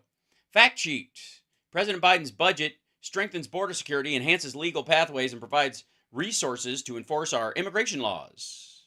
March 9th, 2023. This is what's in the budget. This is how much There's a bunch of talk about it, but when we look at this, enhances border security and immigration enforcement. $25 billion for U.S. Customs and Border Protection. $25 billion.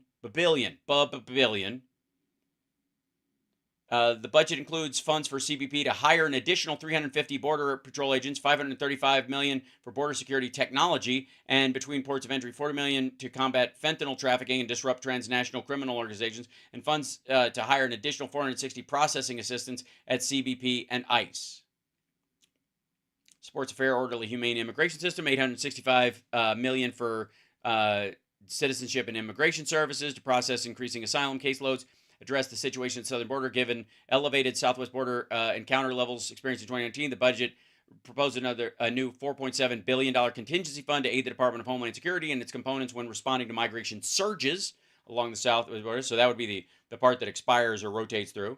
Improves immigration courts, $1.5 billion to the Executive Office for Immigration Review, $150 million in discretionary resources. Supports America's promise to refugees, $7.3 billion to the Office of Refugee Resettlement. That's one of the things they're going to hate and probably try to cut. Creates opportunities in Central America and Haiti. $1 billion to advance President's commitment to work with the Congress to provide $4 billion over 4 years to address the root causes of migration. That would be the part that drives people to the border, which the Republicans are not interested in. Bolsters hemispheric economic investment and migration management efforts. And in support of the Los Angeles Declaration on Migration and Protection, the budget invests $430 million for hemispheric migration management. This assistance would bolster stability for affected communities, enhance legal pathways and protection in the hemisphere, and strengthen humane border management throughout the region. Yep. Billions. Billions. And yet, let's what are we talking about? What's the slice of this? To protect their borders, then they can dip back in and get another. Also, by the way,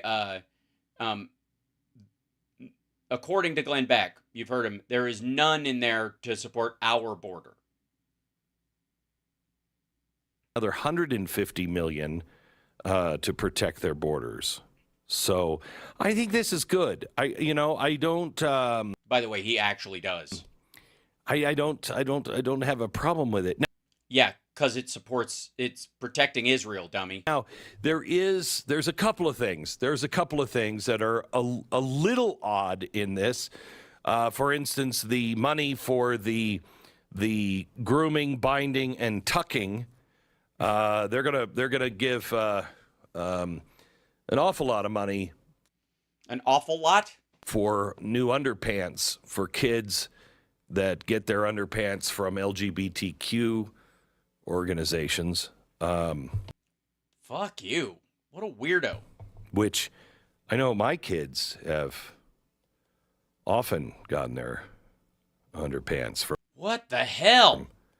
LGBTQ organizations. Because there's You know what, Glenn? I wouldn't doubt if one of them might. Statistically speaking, a lot of LGBTQ kids out there without underpants,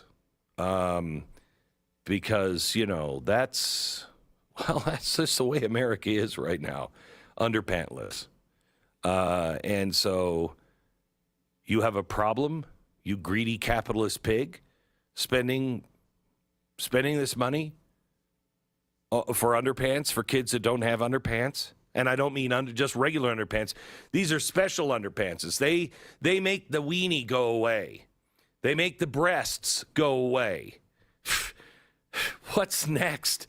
You people, you just want to see kids without underpants. Oh, no, wait, I'm sorry.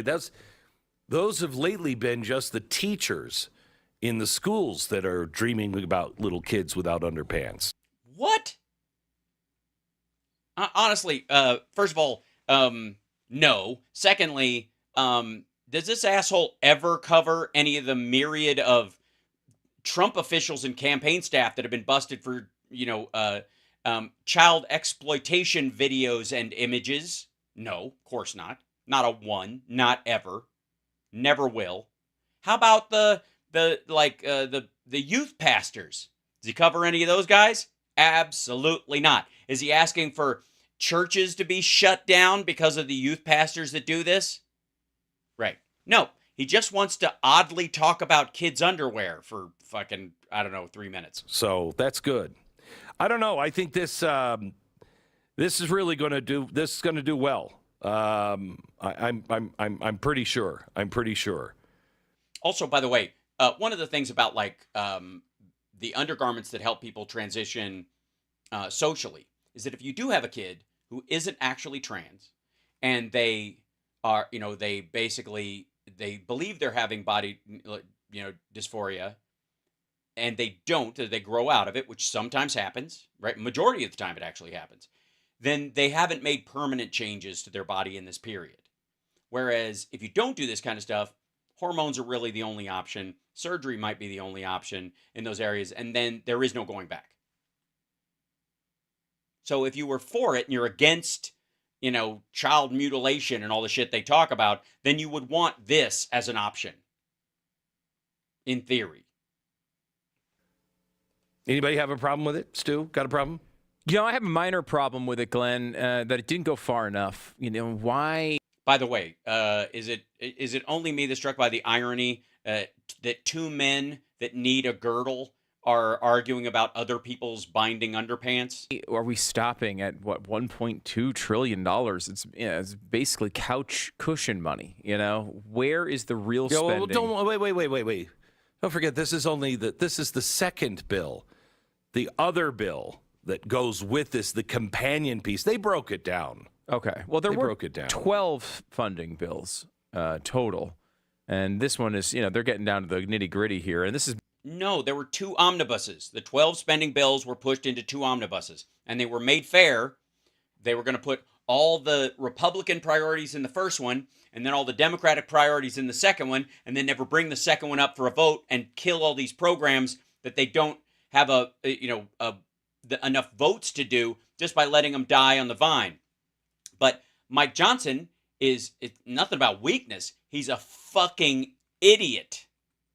And he didn't realize that Democrats had put the draft version of the organization of the bills into the bill he passed about the budget, and it moved those things into equal parts. Now, that's the story that he's telling people that he didn't know, right? He didn't know that this was how they were gonna balance it out. They had originally set this plan, and then the Democrats, the mean old Democrats, actually screwed with him. But he realized that if he didn't have the votes if he did that to the second bill, the Democrats wouldn't vote for the first bill, and there are enough fucking idiots in the Freedom Caucus or elsewhere to vote against everything that a couple of them, he couldn't afford to lose 6 or 7 votes to not vote for it, because these people would lose their districts if they did for the first one, because they knew the plan would come to get rid of the second one, and they need that shit. So he's got to pretend they bamboozled him, is my argument. Or they actually did, and he's a moron, right? But they set up two things where everybody had something in either one that they didn't like, right? So that they would vote for the stuff they need, but they couldn't just sacrifice everybody else's priorities and act like, again, that they had like an 80-20 mandate, which is bullshit. We've seen a real drastic change in the Congress since they changed out leadership. Wow. I mean, it's been massive. I've seen, this spending is just totally changing. They're really doing a great job. And look, there are limitations on this. I get it. They're the mind. Yeah, but don't, not enough to not make those like dickish jokes about Republicans. Not enough to not shit on your own. Like, yeah, they're a bunch of assholes. Clearly, this is all a farce, and these guys are pricks. I get it. You have to do some things. Well, then if you get it and you have to do something, then shut the fuck up. Minority party overall in the government. Uh-huh. What can Republicans do? Well, they could convince people that their way is superior and earn the votes for a bigger majority and try to be more inclusive. And then over the course of a couple of cycles, actually get more votes instead of losing them. Nah. Not, I guess, all that much, unless they want to force the government to shut down, which they do not want to do. So they're going to keep doing this and spending at levels that Democrats are comfortable with. And they think they only need about 100 Republicans to vote for this. Only. About 10 to 15 Democrats will probably vote against it, which leaves about, you need about 100, and they should have no problem getting over that 100. Uh-huh. Well, it's funny you should say that, Stu. Barrier in the House. So again, there's things go on as normal. There's no problems here. Whatever problems you think there are with spending, you're wrong. Just let them spend as much money as they want on whatever they want. You know, I was reading. By the way, this budget actually lowers the deficit. Again, these guys think landing the plane and crashing the plane are the same fucking thing. Some of the lists of winners of this bill, Glenn, and they're just great. You know, listen to some of this.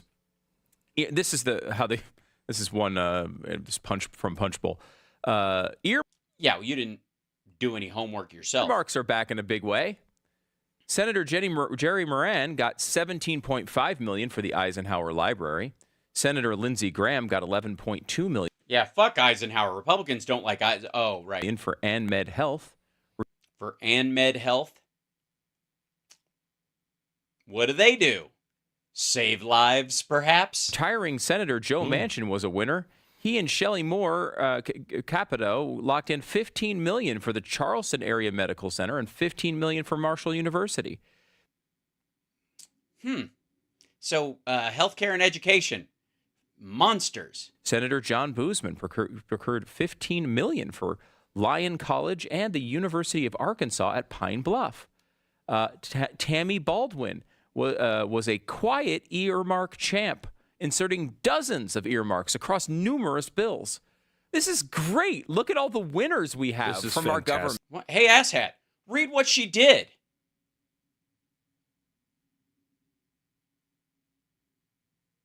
Look at the winners. Yeah. Yeah, and I want to talk about some of the public-private partnerships that are winners, too. The Garden State Equality Education Fund, Inc., from New Jersey, that they get the underpants, $400,000 of underpants. $850,000. Again, he's just being gross. Is allocated for the LGBTQ senior housing. Yeah, fuck them. If just because they've been discriminated against their entire lives, and they lived most of their lives in a time where they had to be in the closet and hidden away, and many of them lost their jobs or lost their, if they were in the military or whatever, they lost their gigs, that kind of thing across the field of, where it made it impossible for them to create a nest egg, unlike modern gay people who at least have a chance to do that. These people didn't and need elder housing like no one else. Why would you want to help them, Glenn? In Massachusetts for services. P.S. Fuck you. For older LGBTQ, it might be a different kind of underpants for them in the senior housing. That's a depends joke, I think. By the way, Trump wears a diaper. I'm not really sure. Well, you're not really sure of anything. Here I am like an idiot.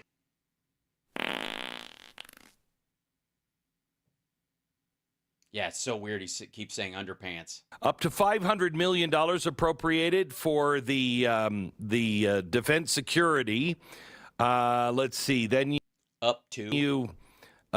have. Wait a minute. Up to? You read it before. It wasn't. It was $500 million plus. All kinds of money. Did you see the Twitter?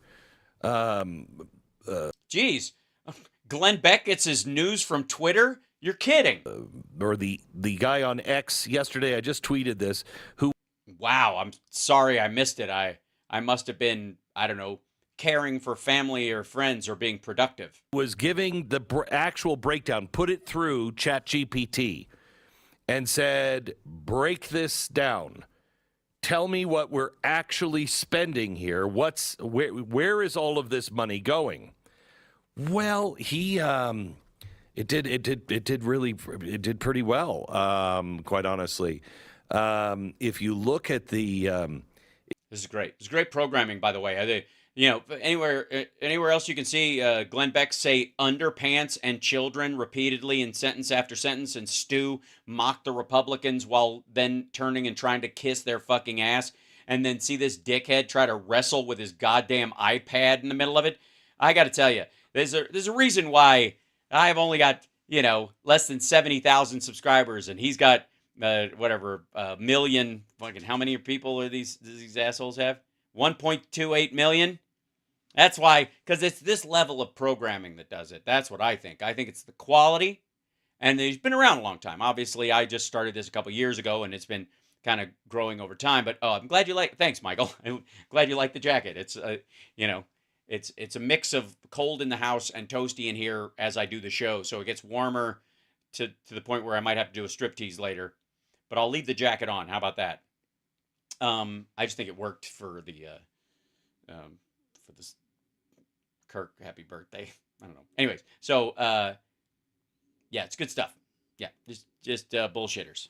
If you look at the bill, you can figure out who's making what. And I have to tell you, there are agencies that I don't even know. I didn't even know existed. Right. You've been doing this for years, and you don't give a shit about anything except like meme topics in politics. That are getting billions of dollars. Billions of dollars. Such as? If you look at what USAID is getting, do you know what Yes. We all know what USAID is. I mean, it is the humanitarian arm of the U.S. government. It's why children all over the world don't starve to death, you dumb motherfucker. They're the ones who provide those little packets of peanut butter with protein in it and all this extra stuff and vitamins that they can feed to children that are malnourished. That's USAID. That's the United States. You could argue that is the single greatest program we have in terms of our foreign outreach. USAID is absolutely supported by the Mormon church and every other fucking church in this country. And this dickhead's going to go, do you even know what USAID is? USAID is an arm of the CIA. Get the fuck out of here. No, it is not. That's all it is. No, it is not. The fuck are you talking about? And if it is, then you owe the CIA a fucking apology. And it's giving money all over the world. For what, Glenn? What? And by the way, it doesn't give money all over the world. It gives resources all over the world. It spends the money that we have on resources. And not for anything that you actually think is right. You mean like keeping children from dying? But for what the CIA thinks is right. What? Keeping assholes like you alive even if you're a prick to them? What the fuck? Hold on one second. I'm gonna get annoyed. I get a little chat room. I get a little bit annoyed. I think I am. Let's just go to just so you get a general idea.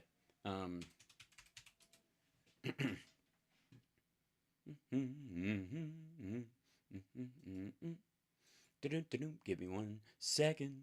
I'm going to show you some stuff in a moment.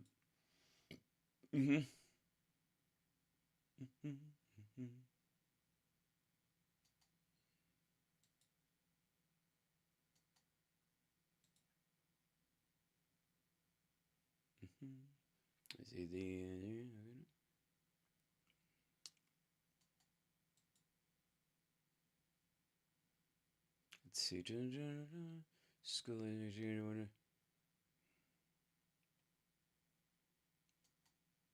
Yeah, this is gonna. Most of this is about India because they just did a big thing over there. The Women's Health and Livelihood Alliance, which was trying to help like Indian women who are statistically speaking victims of rape on a scale unimaginable. There you go. Let's go to this one. And voila.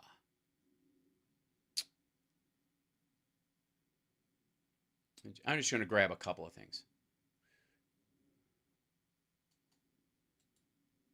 Okay. So here you go. There we go. Let's go to my little picture. Okay, here you go. Department of Health, USAID commit 1.15 billion to screen 1 million Filipinos for tuberculosis. Because we have a lot of people that come and go from the Philippines. We have a good relationship with them, and they also have a tuberculosis outbreak. So it helps us, it helps them. Here's another one. USAID donates Health Voyager boat to improve health access in Otis Island communities. See this little boat? That's a USAID thing. That doesn't just take our people. That takes Physicians Sans Frontières and other doctors and NGO people out to help them. Isn't that nice? That's nice.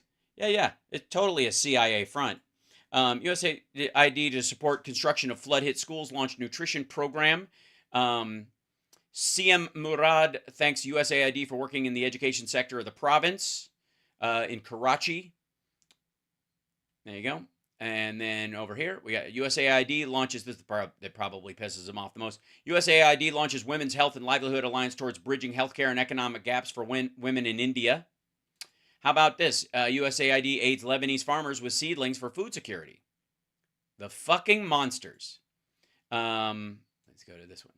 USAID, the end of climate shocks. USAID is the world's premier international development agency and a catalytic actor in deriving development results. USAID's work advances U.S. national security and economic prosperity, demonstrates American generosity, and promotes a path of recipient self-reliance and resilience. Today, I'm announcing an additional $53 million in assistance. This is administrator power of the lead-free future. That's what we're all looking for, too. Leading issues. Food security, administrator power travels to the Middle East. Ukraine response, climate change. There's a reason why they hate it. It's not socialism either, VJ Kodak. This is democratic taxation at its best. This is the priorities of the American public over the years saying this has value. We are going to put our money there. Right? Socialism is somebody else decides where that money goes. It's a lot closer to monarchy in that regard.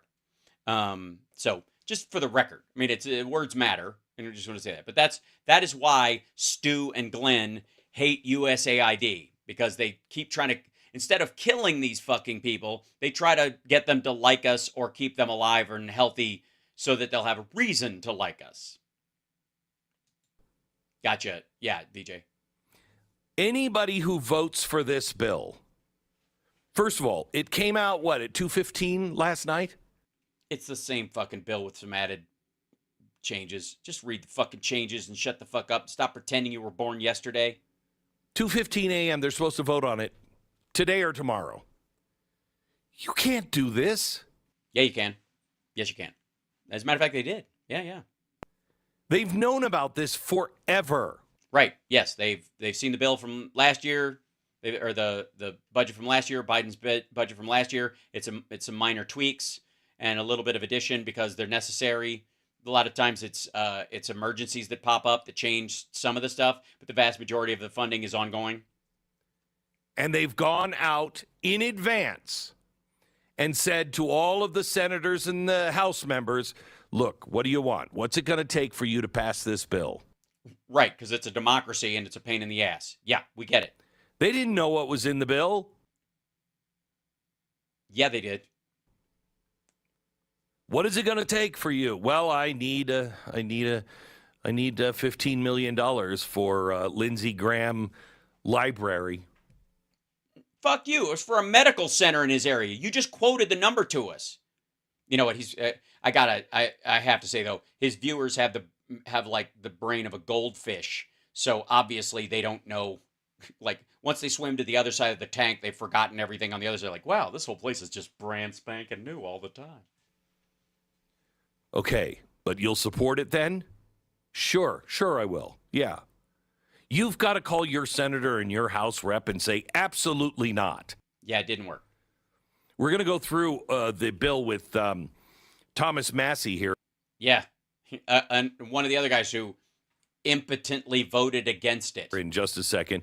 I think. But everybody I trust in Congress and the Senate has written me in the last, 6 hours and said, Glenn, can't do it. Why?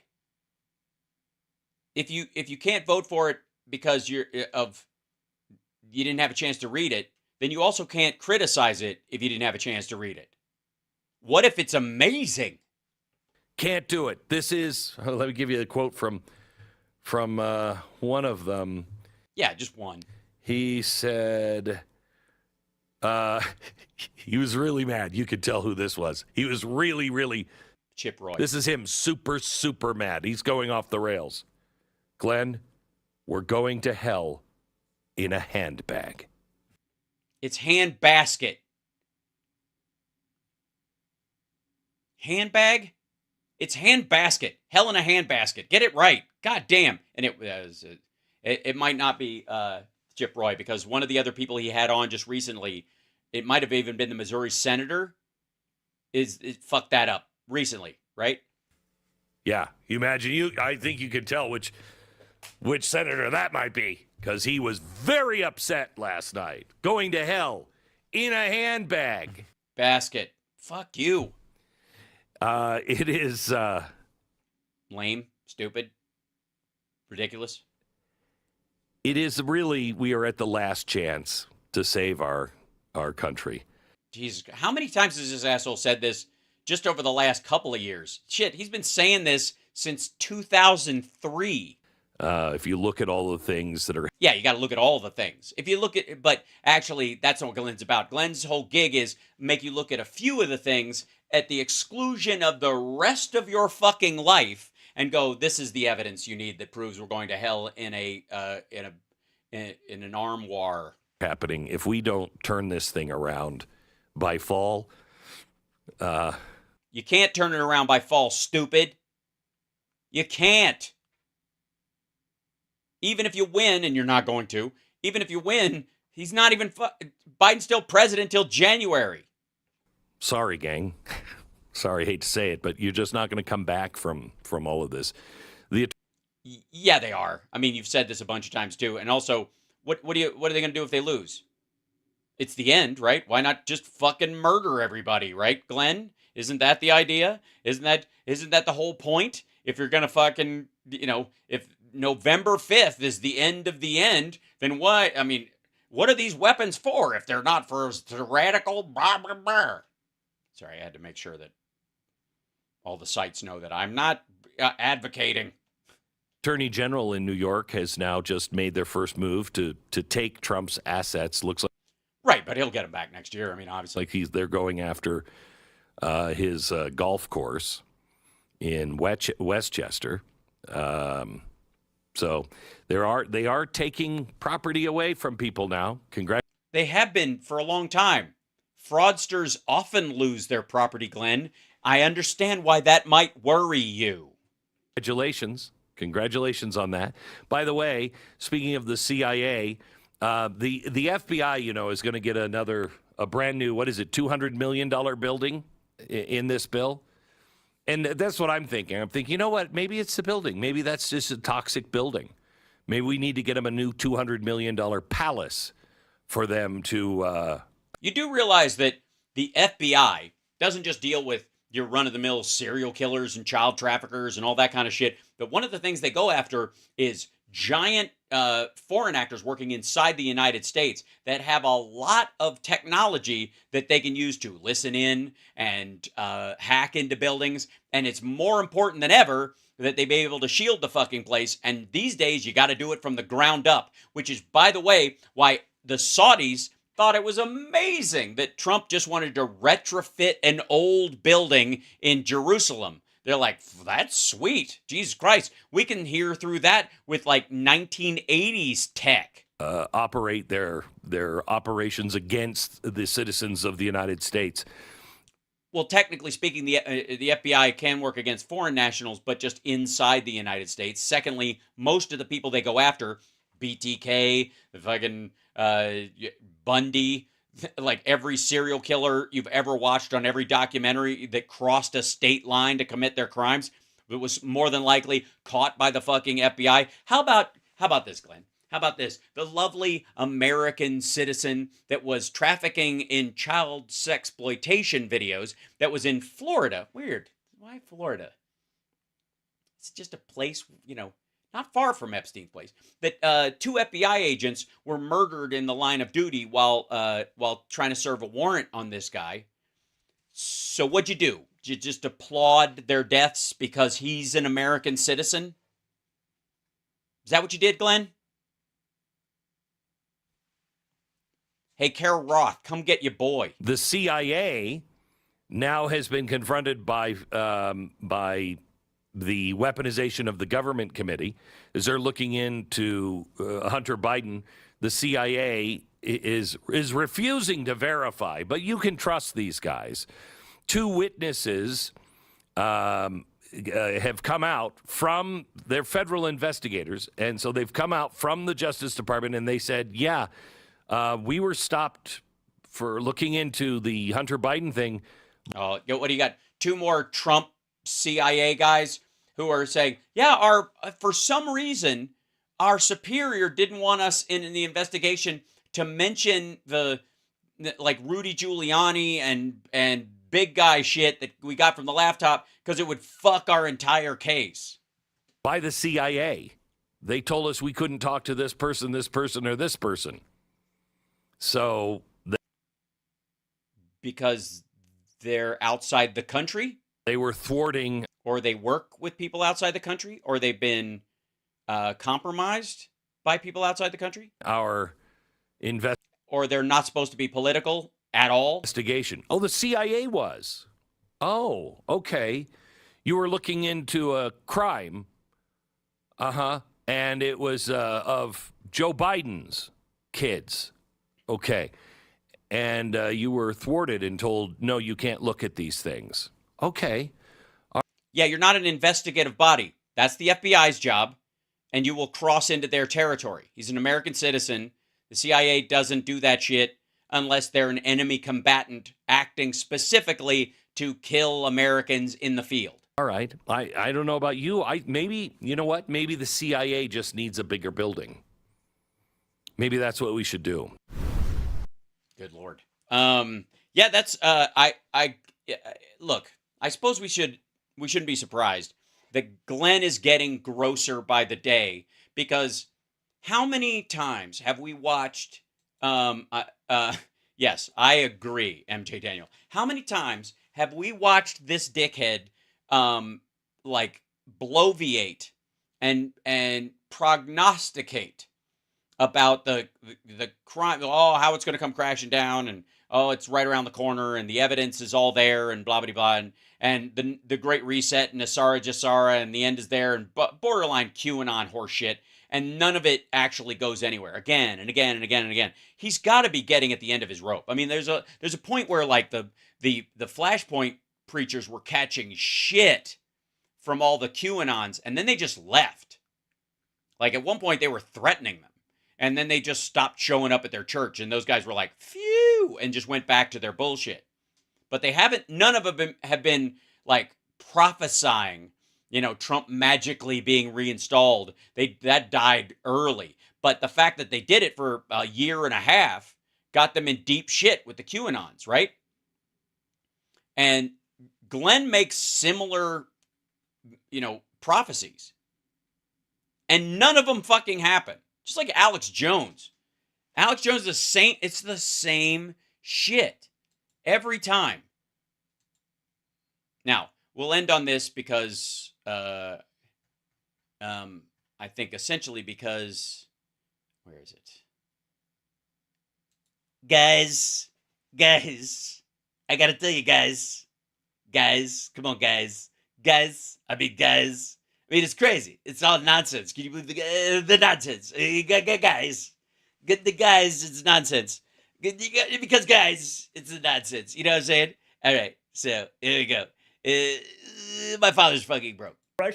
Oftentimes, as it refers to hold on, I don't know why he started in the middle.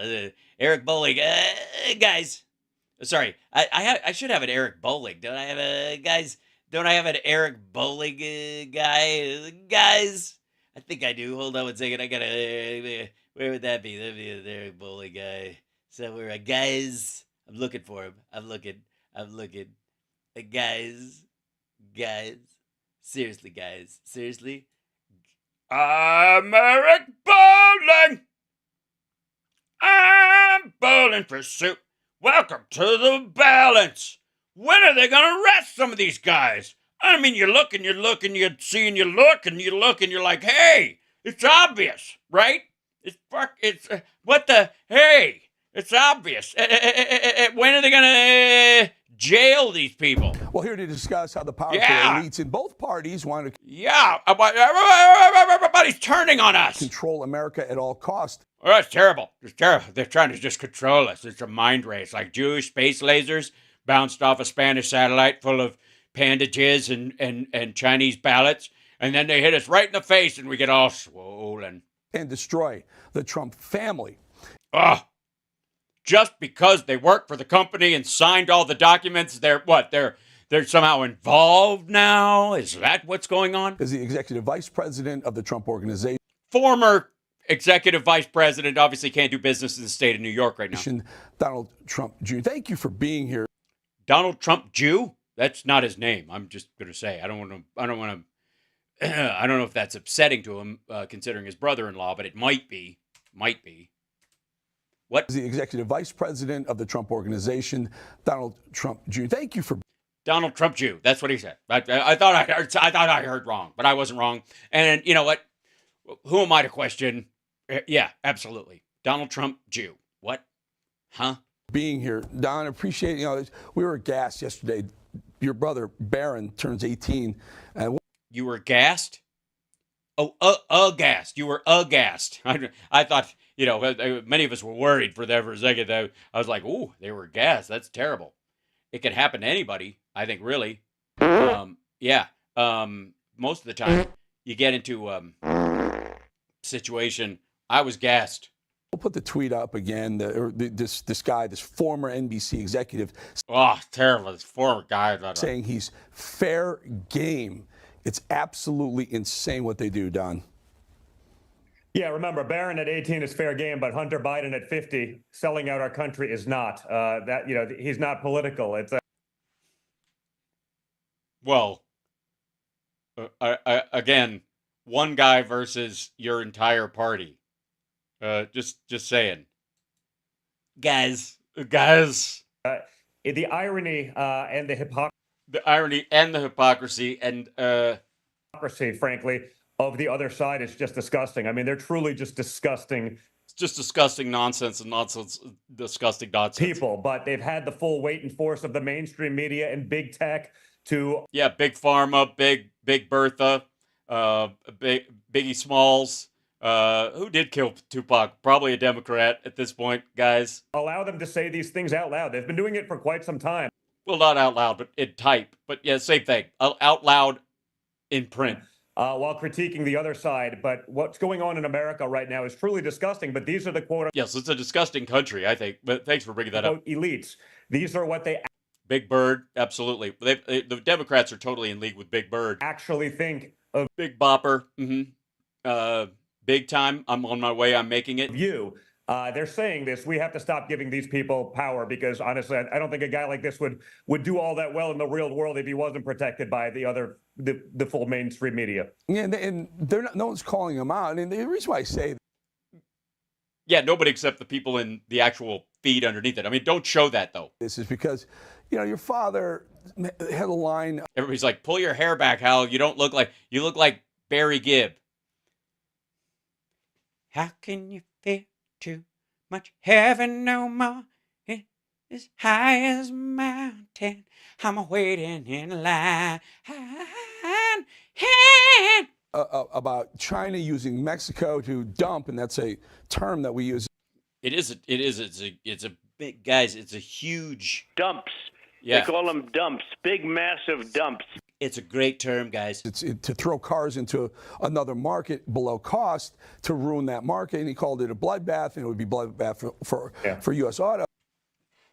Real quick, do you guys notice how freaked out they are about this bloodbath thing? Because they know, like we listened to it, I pointed out the fact that he said bloodbath in terms of immigrants killing people. That's what he meant. And they're all running fucking interference for him.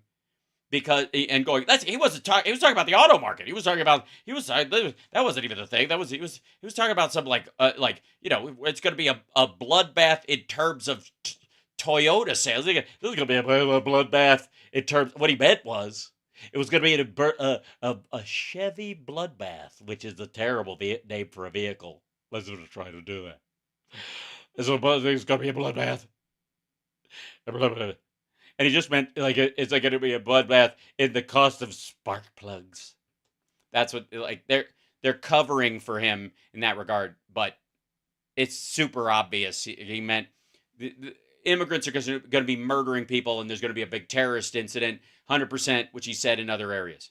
And the left went apoplectic for a while, including, what's her name? Yeah, what's her name? Mika, Crazy Mika and Joe. They were going nuts. Oh, you mean the people that are on MSNBC and your dad probably wouldn't have been even elected if they hadn't given him all the free airtime and allowed him to call into the show in 2016 over and over and over again in his fucking pajamas and say whatever the fuck he wanted? Over this, the bloodbath comment, when it was pulled completely out of context.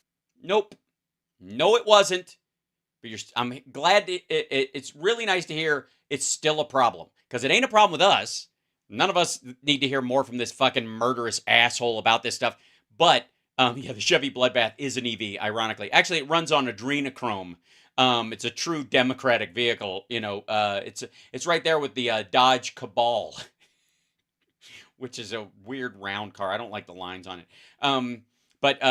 Yeah, Eric Bolling, apparently the reason why he's like, they blew this whole thing out of fucking, because he's hearing from like they noticed the turn in the demographic from the fucking suburban housewives, right? Yeah, this guy says Barron's fair game and silence on the left. Yeah, I mean, the Chinese are actually saying they were trying to create a bloodbath. They used that very word. The word has been used. It's a common form of expression, oftentimes as it refers to economics and the economic war. No, it's not. And he didn't mean it in terms of economics. He meant it's going to be a bloodbath. That's the least of it, even before that. The car issue that he was talking about, that's the least of it. It's going to be a bloodbath way before that. He meant immigrants. Shut the fuck up. You know exactly what he's talking about. That we're dealing with as it relates to China and otherwise. But of otherwise, course, they will conveniently look at anything. Thanks, Robert. Remember, Eric, our side, you never get the benefit of the doubt. If it's a 99.99999%. I'm just going to say, if you've been accused of, if your dad has a copy of Mein Kampf and has a copy of Hitler's speeches on his nightstand, don't say 9 over and over again. I'm just saying you sound like a fucking camp guard. Probability that you meant the most obvious thing, which you obviously meant, Occam's razor, so to speak, zero chance, right? They'll never give it to you. When they do it, when they just abuse the same things, you're expected to give them all this benefit of the doubt. And we just haven't been playing the same game for far too long. What are you talking about? Your dad's an insult machine. He argues in bad faith all the fucking time. And insofar as these dickheads, they're constantly using what I call Occam's rubber mallet. Take a look at this tweet. This also happened in the last. Did he say Ockman's? Eichmann's razor? Is that what he meant to say? Dude, after saying 999 too many times? Abuse the same things, your chance, right? They'll never give it to you. When they do it, when they just abuse the same things, you're expected to give them all this benefit of the doubt. And we just haven't been playing the same game for far too long. The most obvious thing, get anything. Remember, Eric, our side, you never get the benefit of the doubt. If it's a 99.99999% probability. 9999! Animals could be bred and slaughtered? Probability that you meant the most obvious thing, which you obviously meant, Occam's razor, so to I missed that the first time going through. Ockman's razor. Not to be confused with Eichmann's razor, which is even more touchy than saying 9 a bunch of times. Ockman's, which, Ockman's razor. It was a store like Woolworths that used to sell razors. They were very dull, like this gentleman. Ockman's razor. Oh, that's cute. There you go.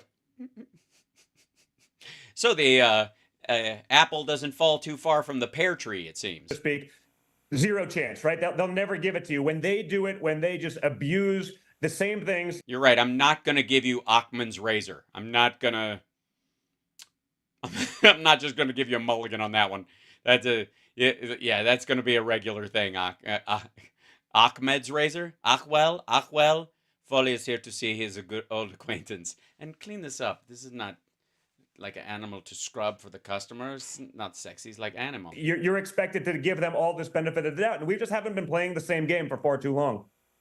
Take a look at this tweet. This also happened in the last couple of days. I mean, he's a washed-up reporter. Used to be. Yeah, totally. He's and the nice thing about Newsmax is that there's not a bunch of washed-up reporters there. ESPN. Then he tried to do some political. Keith Olbermann. It was Keith Olbermann. There's always hope. Trump says he's been treated worse than Abraham Lincoln, who was assassinated, and then Olbermann says there's always the hope.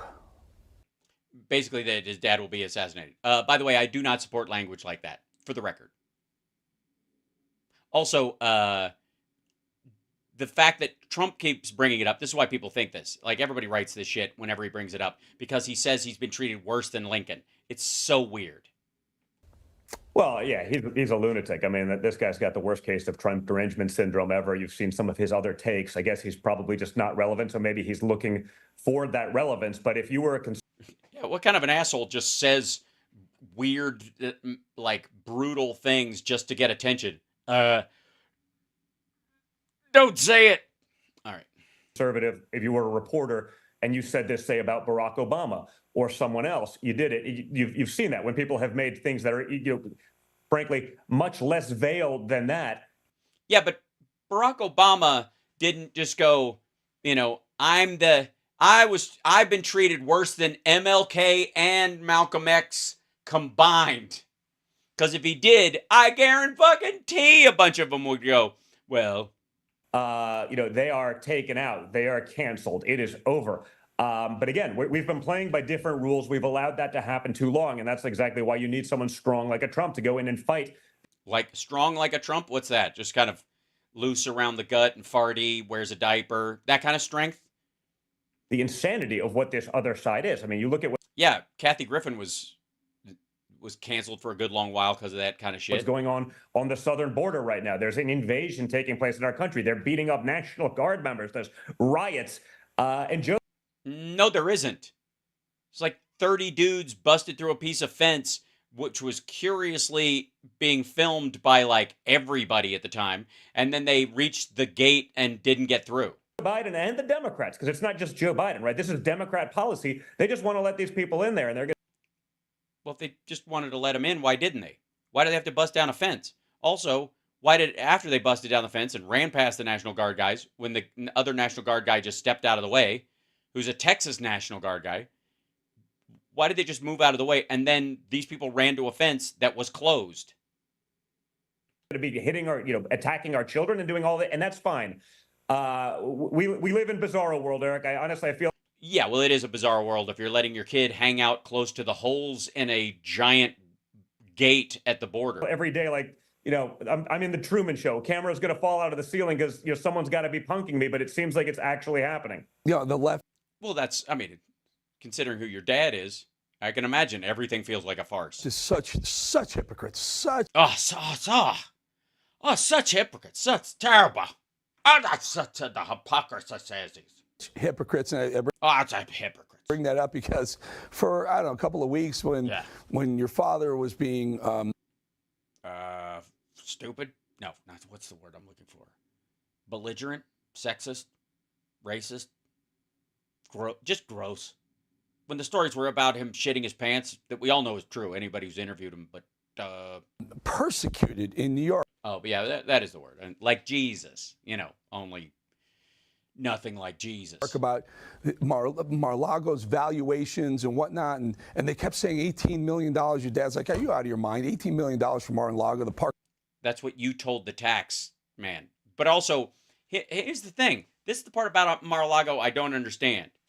Maybe I can work this out for you. I'm confused about this. Other Eric Bowling person. Here's what I'm like. So Mar-a-Lago is obviously not worth it. It's obviously not worth $18 million. Obviously. It's worth 150 million 100 times more than that, right? And so it's worth probably $1.2 to $1.5 billion, according to your dad. He only needs 400 some odd million. Why can't he just get a home equity loan? And then even if he has to sell it, he'll still make $700, $800 million on the deal. Like, who wouldn't give him a loan on a $1.2 billion property for $400 million? I mean, it'd be a steal. They may make all kinds of money, right? Parking place. One parking spot at Mar-a-Lago is worth $18 million. So for no, it is not. Months they said $18 million. He's lying. It's eight. Listen to what came out yesterday on CNN. On CNN, listen. The property that you alluded to, Mar-a-Lago, potentially that could be something that could be sold quickly. I think the valuation is something in the hundreds of millions, and I think there could be a buyer for something like that. There's properties that are priced at 150 and 200 million that are nearby that, and Palm Beach is like the NVIDIA, of real estate. It's the end. No, NVIDIA is, I think, it's a makeup line. If I'm not mistaken. It's not the NVIDIA of real estate. Just shot up like a rocket. Well, ever since Epstein moved out, I'm sure that did wonders. So it went from $18 million to all of a sudden it's worth hundreds of millions of dollars. When yeah, but it's not worth 50 to 100 times. That was everybody saying. Like, that was his valuation based on it as a functioning club property. If you change what kind it is, the tax structure on it goes way fucking up, and suddenly it's not worth that unless you can convert it into a hotel, which you can't do because of the rules about that particular piece of property, because it's a historic place. So historic properties, for all they're worth, unless you're going to keep them exactly as they are, and you could find some way to monetize this special property, you can't do anything with them. It's like those little, like, 3-story brownstones in the middle of like New York skyscrapers that they couldn't fucking sell or do anything about, and the air above them is worth like as much as the building next door, but they can't do anything with it because it was declared a historic site. The narrative fits their purpose. Listen, it's good to be a liberal. I wrote a book about liberal privilege. However they want to value, whatever makes sense for the narrative at the time is the way. Also, $18 million, 50 to 100 times what $18 million is not hundreds of millions. It's not $200 million. It's not $400 million. It's going to be worth. You heard that. There was 3-4 months of it's worth 18 million, and now it's worth hundreds of millions. Of course, it's worth hundreds of millions. Of course, it's not worth billions, and it's certainly not worth even a $500 million. To her point, there's 1-acre lots that are going for 150 million in Palm Beach. Right, but you can buy the house next door, and the one after that, bulldoze them and turn them into a giant hotel, which is what these people are doing. They're buying the property and sitting on them, and then leaving them as they are, and then trying to buy when the next person dies, they buy that piece of property, and then they wait till the next one dies, and they try to buy that one, and then they own all 3 of them, and they turn it into a $1 billion, skyscraper, a hotel. Mar-a-Lago's 20 acres on the ocean, on the intercoastal. It stretches all the way across both sides, and you can't do anything with it. Yeah.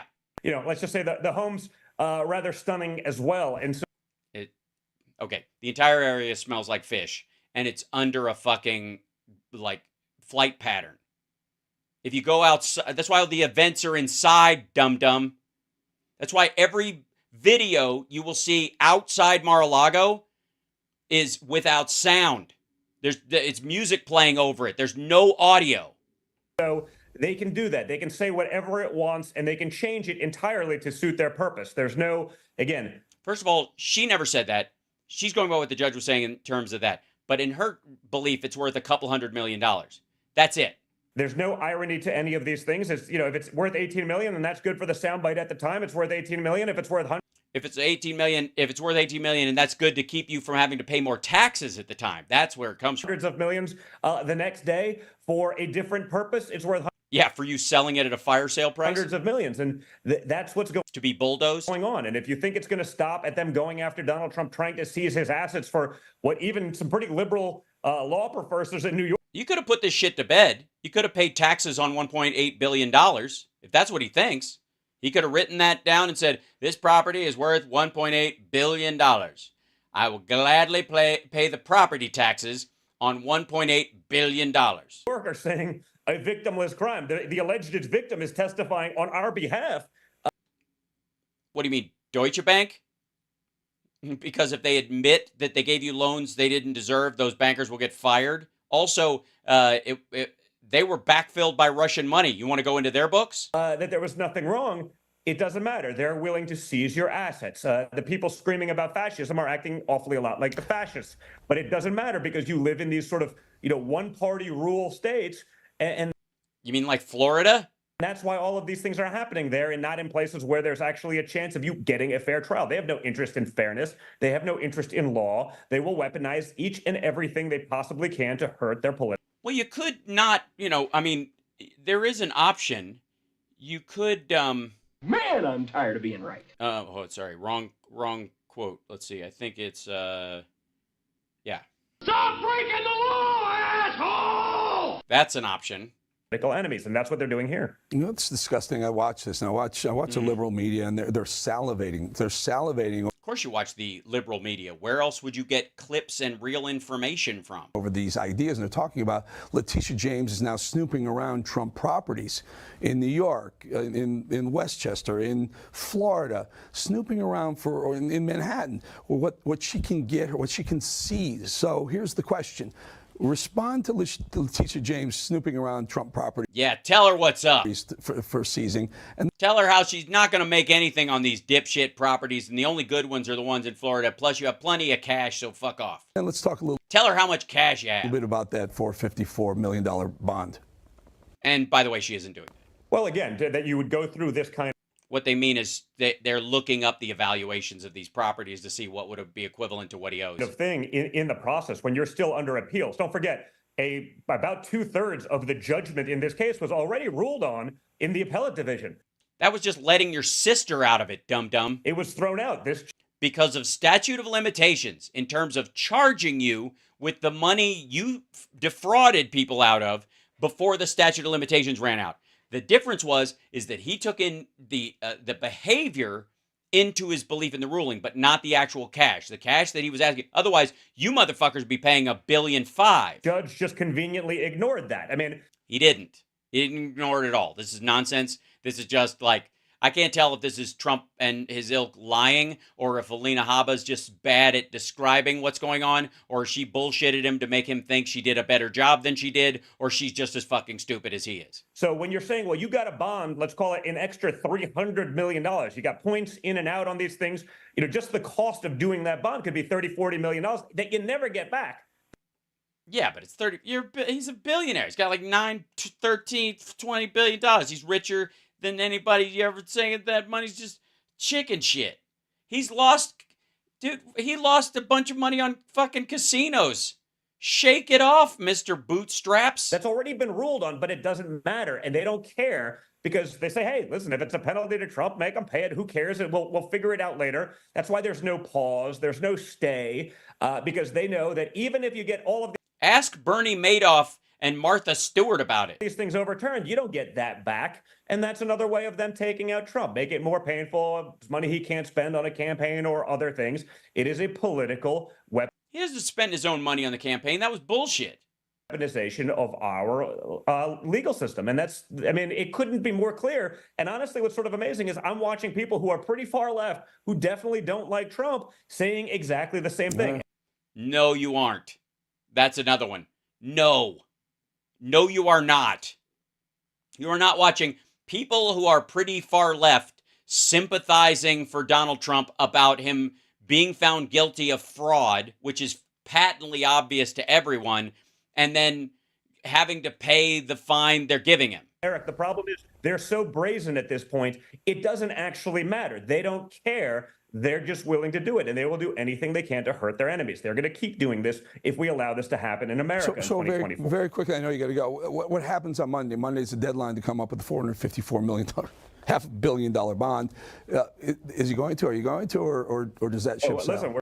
Listen, has that ship sailed? That ship has sank, dum-dum. We're going to, obviously we're working on that now. We're going to have to. Yeah, we're working on it. We're fine. We're working on it. It's, I got to, as a matter of fact. See what happens.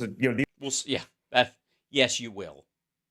Precious. These are things you see that sort of the testimony from people. These things don't even exist really, like in the real world, right? They say, hey, they exist for Enron, $1 trillion company. Right. But Enron was at a much bigger scale, but they absolutely had to do the same shit. This isn't even historic. It isn't. It's just the length of criming this asshole has been engaged in that made the number this fucking big. Most people are caught way earlier. It's a little different when you're talking about private businesses, right? That's not, it's Right. Because if you ever took it public, it would have crashed a long time ago. Not the same. They understand that. They won't, again, they'll conveniently neglect that part of the equation. People don't just It's just terrible. sit around with $500 million in cash. Where real estate guys, you have these things in assets, and then you see the valuation. Yeah, that's what you do. You have them in assets that aren't worth that. And also you brag about how much cash you have. And then pretend you don't have it. Games that they play. So it's a never games people play. You take it or you leave it. Things that they say aren't right. Sorry, I suddenly became a bass player in a 70s band. Tragedy. And the feeling's gone and you can't go on. It's tragedy. ending sort of catch-22. But they're just fine with that. I mean, that's very clear. Everyone knows it, but why would it be a catch-22? If you have all the money and you're rich and you have properties that are worth a lot more money than people believe and all that kind of shit, and you have great business and stuff, why would it be a catch-22? That's what I don't understand. Why is this a fucking problem? It doesn't matter. You still have to deal with it. I think they did it on purpose. Yeah, it doesn't matter. I think they did it because they did, yeah. make it $1 trillion. I mean, just pick a number. Yeah, why not? Yeah, just fuck him. Yeah. He doesn't have any money. So why not just, make it $37.15. He doesn't have it. That someone doesn't have in their and just eliminate their ability for a fair appeal. Don Jr., thank you for your time. Appreciate your time. Yeah, thanks for being genuinely coked up so that, it didn't drag the way the rest of my interviews go. It's just terrible. I mean, guys, don't worry about it. Thank you very much, Eric. So, obviously, they're having a rough one over there. And that's okay. To be expected. That's what happens when your dad is engaged in a bunch of criminality. He takes on these deals you bring to him and doesn't do any of the due diligence on his partners and all kinds of stuff, or is shuffling money around. And then when he becomes president, he makes you sign on to these things and be his signature guy.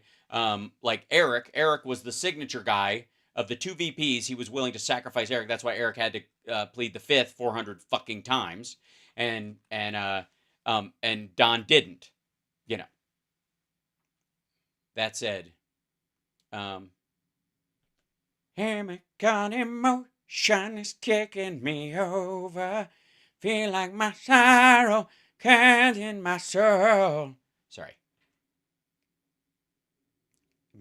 That's the thing. We love Australia so much that the Bee Gees can just happen at any time. Right? Sorry. It's gonna... oh, no. Just saying.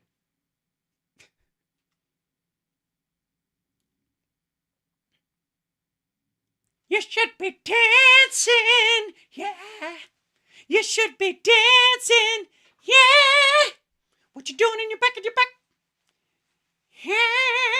What you doing on your back, Yeah. You should be dancing, yeah. You should be dancing, yeah. Islands in the stream, that is what we are. Sorry. Yeah, that's also my highway to the danger zone. It's also that beard. Works very well, I could do some humble pie. I don't need no doctor, 'cause I know what's ailing me. Yes, I do. Too much? Too soon? All right. Nothing wrong with Bee Gees. Absolutely. I opened for those guys once. It was fantastic. It's a great gig. Barry Gibb's a lovely person. No problem. Eddie Rabbit. Holy shit. Oh, I love a rainy night. Such a beautiful sight. Yeah, I love a rainy night. Yeah, there you go. Love the pie. You gotta. Well, I guess I need a salt and pepper beard if I'm going to do Michael McDonald with that. Yeah. More Poland. How's there? You put some white under the chin? Yeah. Well, that's the thing. I'm going to have to build one. I'll do what I can. Yeah. Humble pie was very cool. I agree. Give us a break. Give me a break, man. Give me a break. All right. Anyways, before I outsing myself, I got shows coming up. If you'll notice, on your way in and on your way out, there are ads for the shows that are coming up. Sexy Liberal next month and Nerd Halen as well. Also, the 16th of next month, we are of April, we are at the Jam, and it's going to be, we're doing super groups.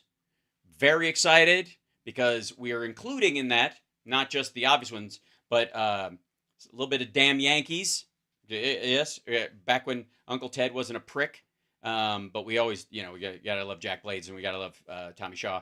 And then we're doing Temple of the Dog.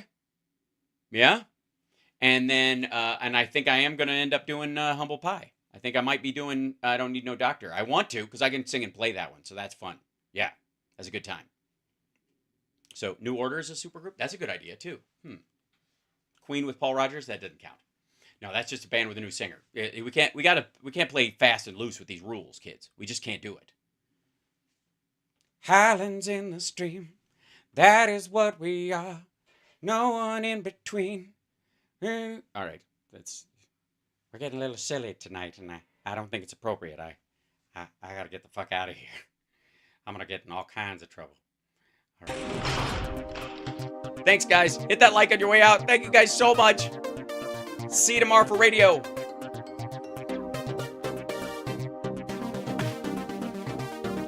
"30 Days in the Hole" is also on my list for that. Yeah.